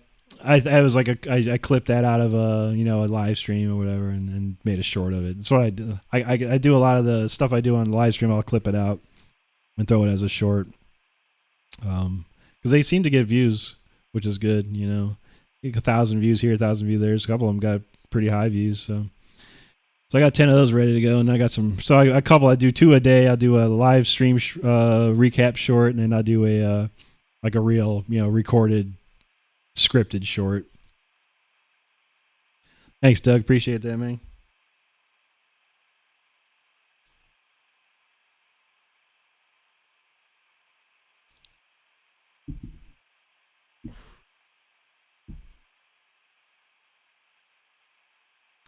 Yeah.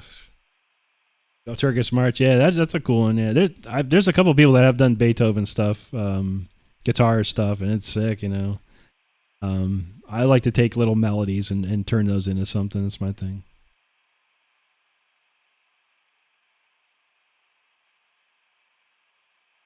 Yeah, definitely anti. I clip so much stuff, man. It's like I go basically once I'm done with the stream. Next couple of days I'll sit there and I'll pour through the stream and I'll cut all these little bits and pieces out and make them shorts. I try and do like the best time for shorts now is like about under 15 seconds. Any long so you have to do. There's like 3 different potentials for shorts as far as keeping engagement and stuff like that. So I've been just trying to do like under 15 seconds or whatever, just to get the view in and whatever. Oh, 15th band. What's up, brother? What's up? Love that new song. The last one you came out with, I think you had another new song coming out too. I think I saw a thing about that, man. Man, dude. Yeah, the Scars video. Whew. Tune was dope, dude. Dope. Yeah, Development Bach was a total pro, man. That's all he did, man. He's a church guy, man. All his music was for the church. And wow, the stuff he wrote, insane. But yeah, it's gonna be hard for him. I've seen like some like weird B-rated movies on whatever on Amazon or whatever, and like it's like he just didn't have a crazy life, man. He's just writing music. But if someone could ever find some story to do for him, that'd be sick, man. Oh yeah, Amadeus. I love that song, Falco. That was like the greatest one on MTV, and that popped up like, yeah, Falco, that's awesome. Yeah, that was cool. Rock Me Amadeus.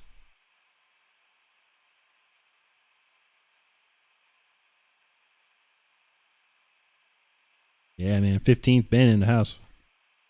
That's the real deal right there, man. I listened to that song. I was at the premiere for it. I mean, yeah, and I just remember I listened to it like 10 more times after that. Like, dang, dude, skills, man. The feel you come up with, man. I love the feel, man, and the vibe. That's all it is, man. Feel and vibe. It's like that's what I try and do. I always throw too much shred in there. Probably the last week I did a super crazy song. I'm gonna have to make a new cut of it, man. It was very. I don't think I had any shred at all, man. It was a real somber, chill tune, man. But it was cool.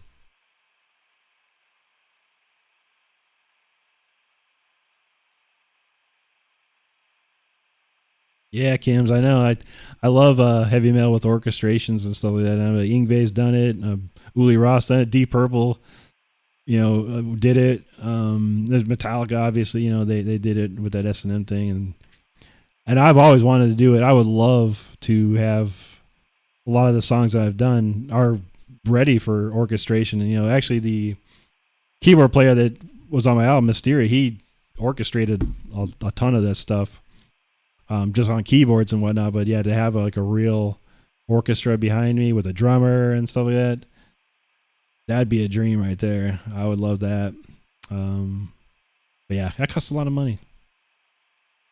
Yeah, I don't know. I tried to get it a long time ago. I was hitting up some kids from like UCF or University of Central Florida, like musicians, trying to get something together, and I could never pull it together. Unfortunately, I had like a couple violin players and a cello player or something like that, but yeah, it just didn't work out, sadly.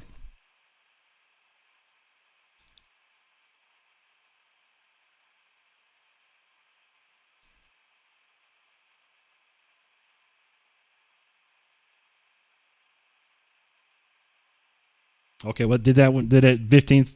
The new video came out Tuesday. Yeah, my life's so stupid busy right now, man. I miss a lot of stuff, man. But yeah, I'll go back and watch that, man. I just remember the Scars video from or whatever a couple weeks ago, man.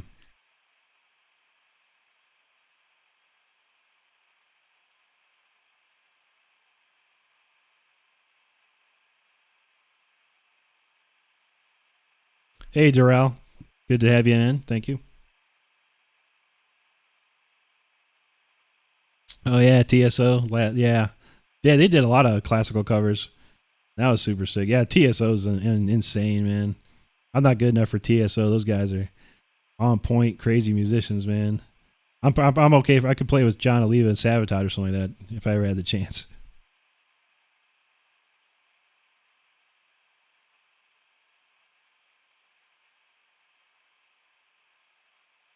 Sitar Metal, was that a Bernth that did that anti? You could drop it in. Yeah, that's cool. I know Bernth. He did a video like, oh, guitar with or metal with sitar sounds insane. He does all these this and that sound insane videos. But I didn't watch it yet. But yeah, post it up, man.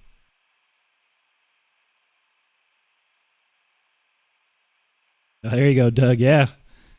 Well, yeah. I mean, that was always a story with me. But yeah, me and 15th met on Reddit, and then he pointed me to his videos, and I was like, man, dude, these are killer, man. I mean, and his story, just kind of from zero learning guitar through COVID and becoming pretty much, I mean, not toot your own horn, buddy, but yeah, all I hear is David Gilmour, dude. You're like the second coming of David Gilmour to me, man, and it's awesome, dude. So keep it up, man. Keep it up.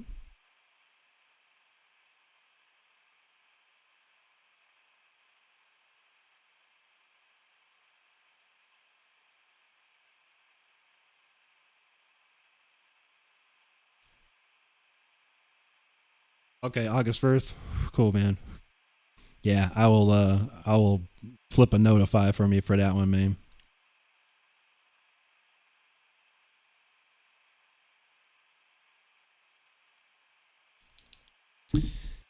Yeah, ready already. Who do I got next on the list here? All right, a classic album song, Towers of Babylon. It is the Wade Black Appreciation Night, so a lot of vocal songs tonight. So we'll crank that one out. See if I remember this one yet again. All right, this one is Towers of Babylon, and we're good. All right, let's go.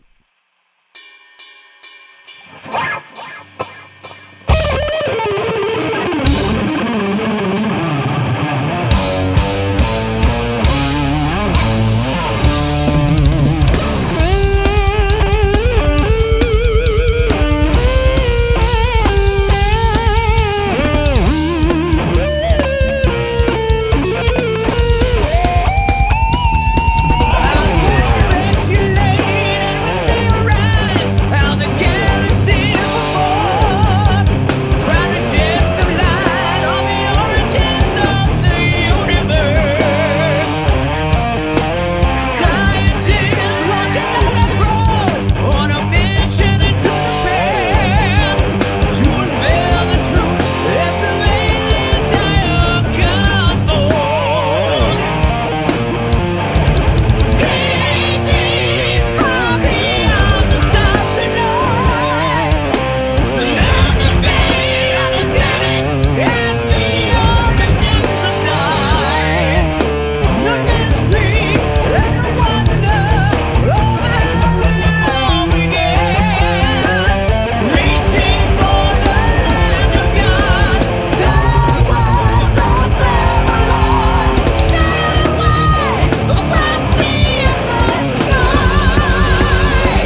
Played that pretty good.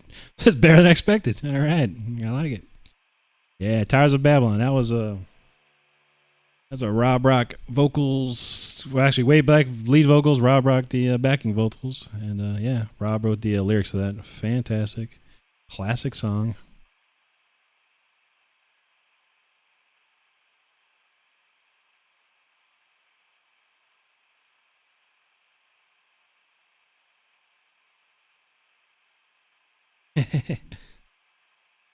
Yeah, development's always like, you better get the fire extinguisher out. Yeah, get your fire hose out, Doug. That was a fiery jam there, man. Pre ripping, man. Pre ripping. That was a lot of solos there.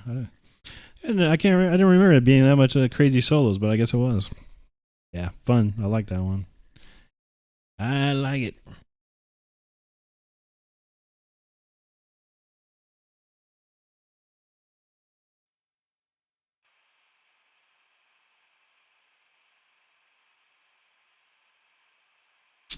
Heck yeah, man. I appreciate all that, man. Yeah, if I can inspire anybody, one person, I did my job, and I probably inspire a lot more than I know, man. And that's going. A lot of people inspired me. You never know who's out there that's going to give you inspiration. One of my biggest was Chuck Schuldiner, man.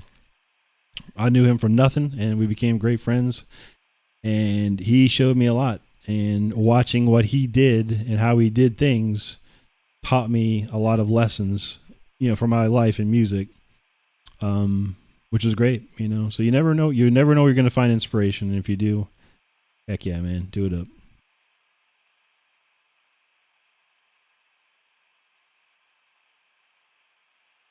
Yeah, thanks, Doug. Appreciate that. Yeah, that's a pretty riff heavy jam there. I got one even heavier than that coming up here.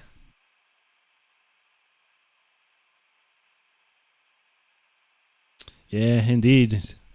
I mean, hey, that's all I did. That's all I did was practice. And I was told, I'd never play like Yngwie or never do it, be like Yngwie or nothing like that. I just shook it off, man. I kept practicing. I kept working on it, kept learning. And I switched guitar teachers and found a guitar teacher that didn't care. And he showed me everything about Yngwie. And I learned everything he showed me. And that's it, man. That practice. And it's all knowledge, too. Everyone's got a brain. If you want to learn the theory and stuff like that, you can do it, and it only helps.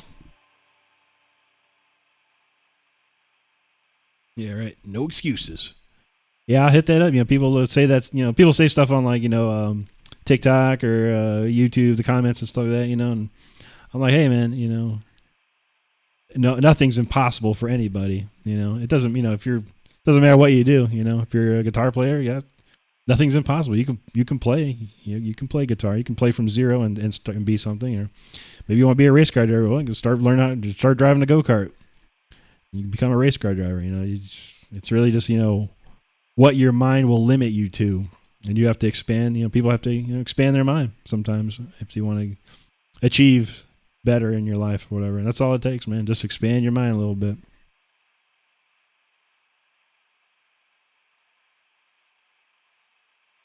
Yeah, exactly. Leash Law before it was Leash Law.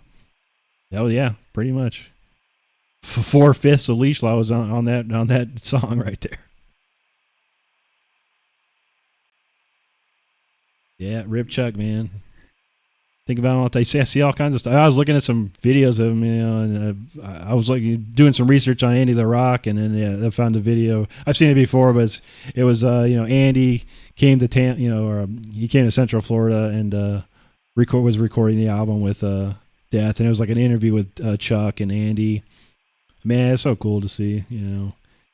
Chuck was like the coolest, the most chill dude, and he talked like it always. He's like super, almost like a surfer guy. Like yeah, buddy, and all the kind of type of vibe. Man, he's so chill, man.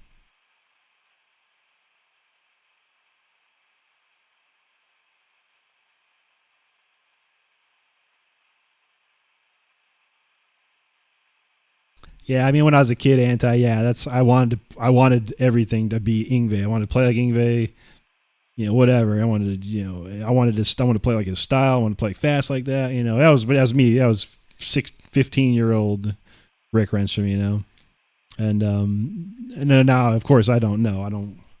I don't care to play like Yngwie. I play like myself. But yeah, Yngwie is a huge influence on me, which is fine. Everyone has their influence. He was influenced by Richie Blackmore and Uli Roth. And he took their styles and did something with it. And I was inspired by the same guys and throw Yngwie into the mix. So you get three types of dudes in my playing like that.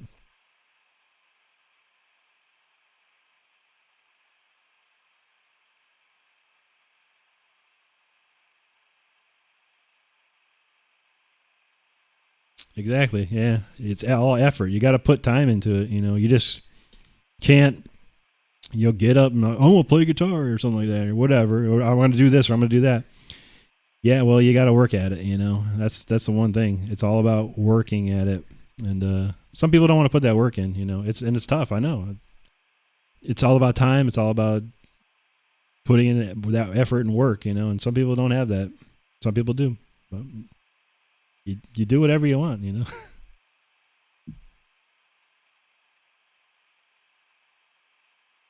Yeah, it's true, Josh. I didn't play for 5 years, and I'll tell you how it was. It took me a month to get back in it. I had practice every day for like a couple hours a day. I had no calluses on my fingers anymore. I had to get all the calluses back. The coordination, the synchronization, it was all shot, man. I didn't have nothing. Look at my original, I keep all my videos up, even though the original tests I did, and playing was not there.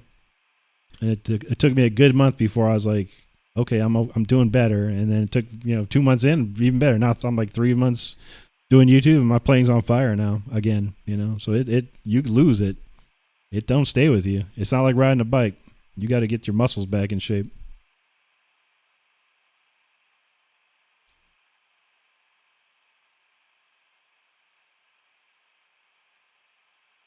Okay, Kim Snow, no worries at all. Thank you so much for coming in, and take care and have a great rest of your weekend. We'll see you again soon, I'm sure.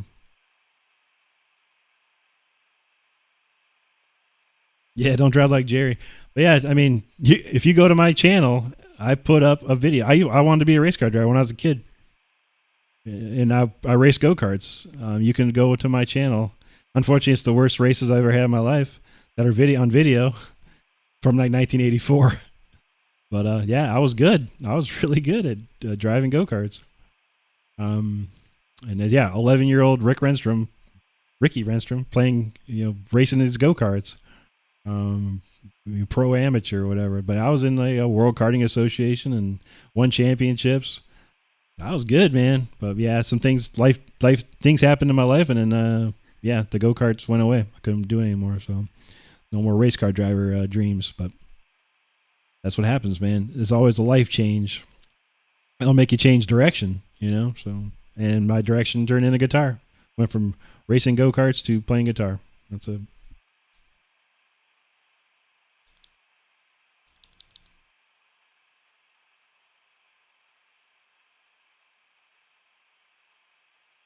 No doubt, Doug. Yeah, this community is great, man. Everyone involved, conspiracy music is the catalyst of all this, I think. And it's a super guy, man, and a great player too. He's got some cool songs and great ideas, and I know he's going to come out with some really cool stuff soon once he gets all moved in and everything.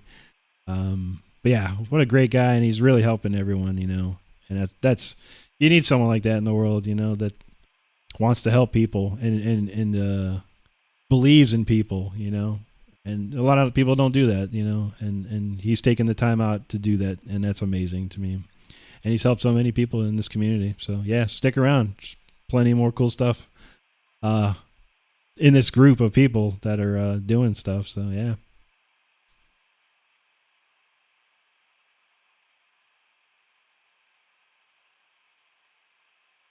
Yeah, exactly. Exactly, Doug. Yeah, no matter what you do, you got to keep doing it. And if you don't, and you come back to it, it's just going to take some time to get the swing back in the swing of it. But for all intents and purposes, yeah. No, I sure didn't, man. I was all Northeast, like basically Ohio, Indiana, West Virginia, and Yeah, where we went. Where else we went? But those are like the three biggest states we always went to. I mean, I lived in Ohio, so we went go to Indiana and West Virginia, and I think I want to say New York or Pennsylvania. Sorry, Pennsylvania as well. So it's pretty much this northeast area. But yeah, I was in a World Karting Association, and just my dad waking me up like 4 in the morning, and we'd pack up the van with my go karts and drive wherever, and I'd sleep in the van, wake up, and be like, "Yeah, we're here," and then boom, get to get to racing practice and stuff, do the practices and the qualifying, and then the races and stuff. It was a big Sunday jam every other Sunday or so.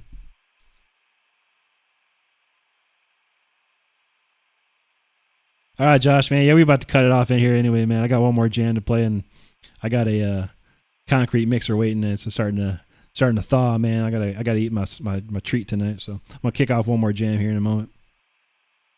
Absolutely, Josh. I will, and for sure I'll do this every week, buddy. So swing by whenever you get a chance. All good. I'll keep eye on the channel. New videos coming up all the time.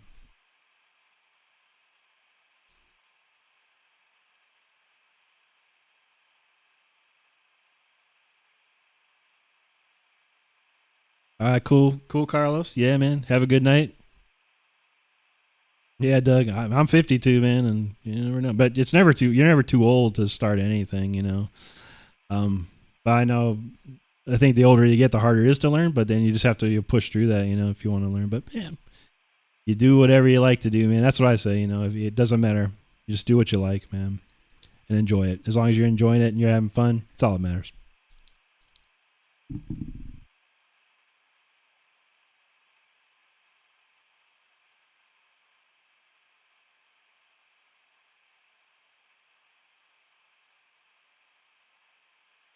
All right, man. I'm gonna whip out this one more song, and then I'll close out the chats with our goodbyes and finish up any questions or comments, and that's it.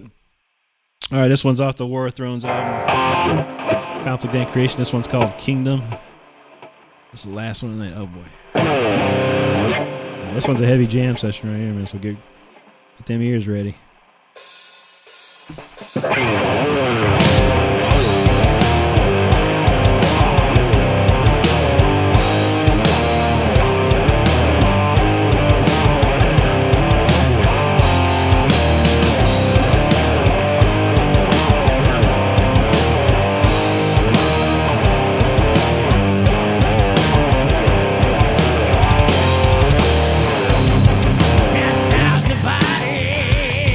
Been fighting us twice.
Oh yeah, I haven't played that one in a long time, but I love that song, man. It sounds like it's like kind of a DOS jam or something like that, but man, cranker.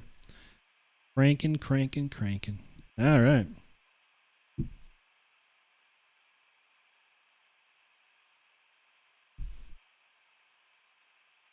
Oh man, Jimmy Vassar. Whoa, dude. Nice, man. That's cool.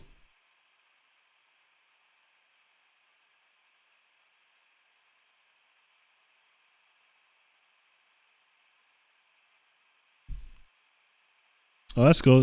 So 15th, you you're a one taker guy too, man, with that stuff when you do videos. That's all I do, man. I can't edit, man. I suck at editing. So everything you see me do on YouTube is a one take. I can't edit. So I suck at it.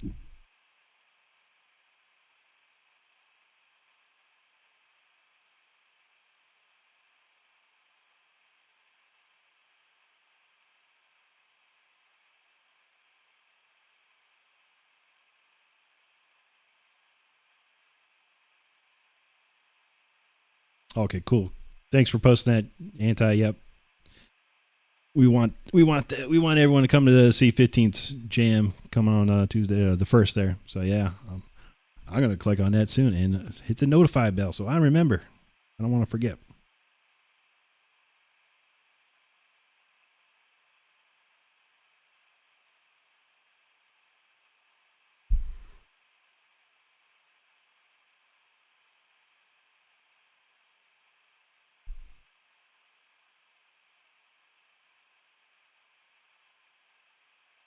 Yeah. Thanks, development. I appreciate it, man. Hey, I've always said, if I make one person happy, man, the mission accomplished, man. Hopefully, I make more than just one person. But if it's only one, hey, I did something. If I get one view on my video, that's one view better than I would have had. So you never know, man. But yeah, I'm happy to do it, and people are happy. Hey, I'm gonna keep going. I'm gonna keep doing this. I got a goal. I got a YouTube goal. I'm gonna hit it. I'm getting there. One step at a time. I'm getting there.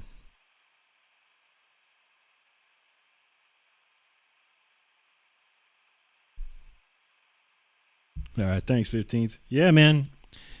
Yeah, I take requests. I'll figure out. I love Stone Cold. It's one of my favorite Rainbow songs ever, and I know it. I know the solo, most of it. I gotta practice it though. But yeah, I'll throw that in, man. I have to make a MIDI version of it so the copyright people don't hear it. But yeah, man, I'll do that. I want to do some Richie stuff. I got a bunch of stuff I want to do, man. But yeah, I actually have. It's funny you say that because I do have a version of "I Surrender." It's one of my favorites, and his solo is nothing crazy in there or anything, but I love that song. But yeah, Stone Cold, classic, man. He's one of my favorite songs. I actually did a cover of "Death Alley Driver" too.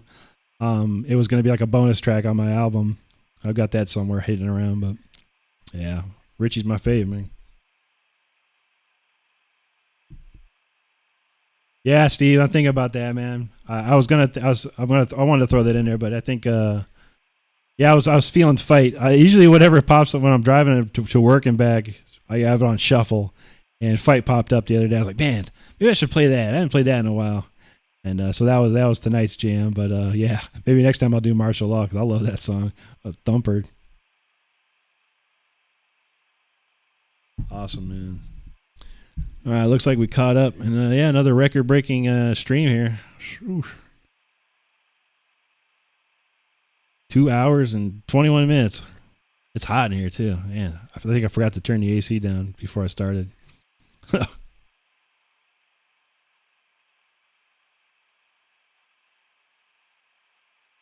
that's cool. Yeah. Well, I mean, the first thing I ever heard from like Richie Blackmore was Deep Purple in rock. I had a 8-track, or had an 8-track of that album, or whatever. Yeah, and as I had two 8-tracks. I always forget the what the one was. I think it was I can't remember. But yeah, that was the one I listened to constantly. It was always in my little. I had a stereo. It was an 8-track stereo and a record player and an AM/FM radio combo, and that in rock was in my 8-track player all the time, and I would play it over and over and over and over and over again. And that's when I was real young. Like we're talking like 9, 10 years old. That I had that, and I was playing the bejesus out of it, man. I loved that album, and man, and I didn't know anything. I would, at age 10 or 9 or whatever, I didn't know anything about guitar or that I wanted to be a guitar player or anything like that. But hearing those songs, I'm pretty sure it melted in my brain because I knew everything, and I could play all those songs now, or any one of them. Child in Times, incredible song, but yeah, so. You never know. We're going to hear stuff, man. Yeah, that's cool, Steve. Yeah, Martial Law was a thumping jam, man. And I think that was, I was saying it earlier, that was part of the 3-song demo that me and Wade were shopping out before everything went down. Yeah, it was Fight, Stealing Grace, and Martial Law. And yeah, those were the 3 demos we did.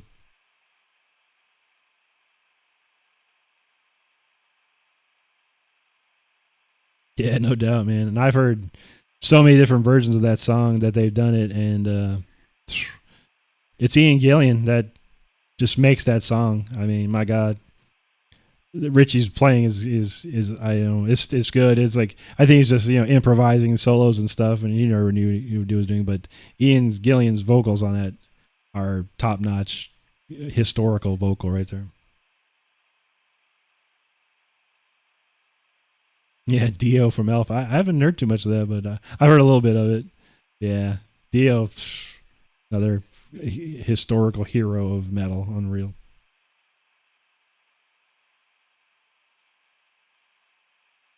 All right, gentlemen, any ladies, if you're out there, I don't know. I am going to close her up tonight. 2 hours, 24 minutes. I'm ready to chill, man. It was a good night, though. A lot of cool stuff, a lot of good chat. I really thank you all for being here and hanging out. And I do this every Saturday and same time, same sandbox. So I know most of you are already subscribed, but if you're watching the replay thereafter and you get to this point of the video, please subscribe as it helps the channel. You know what I'm saying? Yeah, we're getting there. 1,000 subs is our goal at the moment. That's goal number 1. Hit that and we'll go to goal number 2. But we're trying to get to goal number 1, 1,000 subs. Giving away a free guitar at 1,000 subs. If you're watching. Anyway, thank you so much for everyone being here once again. And I hope y'all have a great rest of the evening, a great weekend, and a nice chill week coming up. That's all I care for. But yeah. Awesome. Thanks, guys. Oh, yeah, Steve. I have those on Dropbox. I think I'll send them to you, dude. I'll send them to you. The answering machine songs. Another story. I got stories, people. Plenty of stories, but that will do for another time. But yeah, I'll send you that on Dropbox, Steve. Those answering machine songs are freaking hilarious, man. But yeah, anyways, thank you so much, guys, and see you next time. And again, have a great night. Talk to you soon, and hit me up on the Facebook, hit me up on the message, whatever you want, man. If you need to talk or ask something. All right.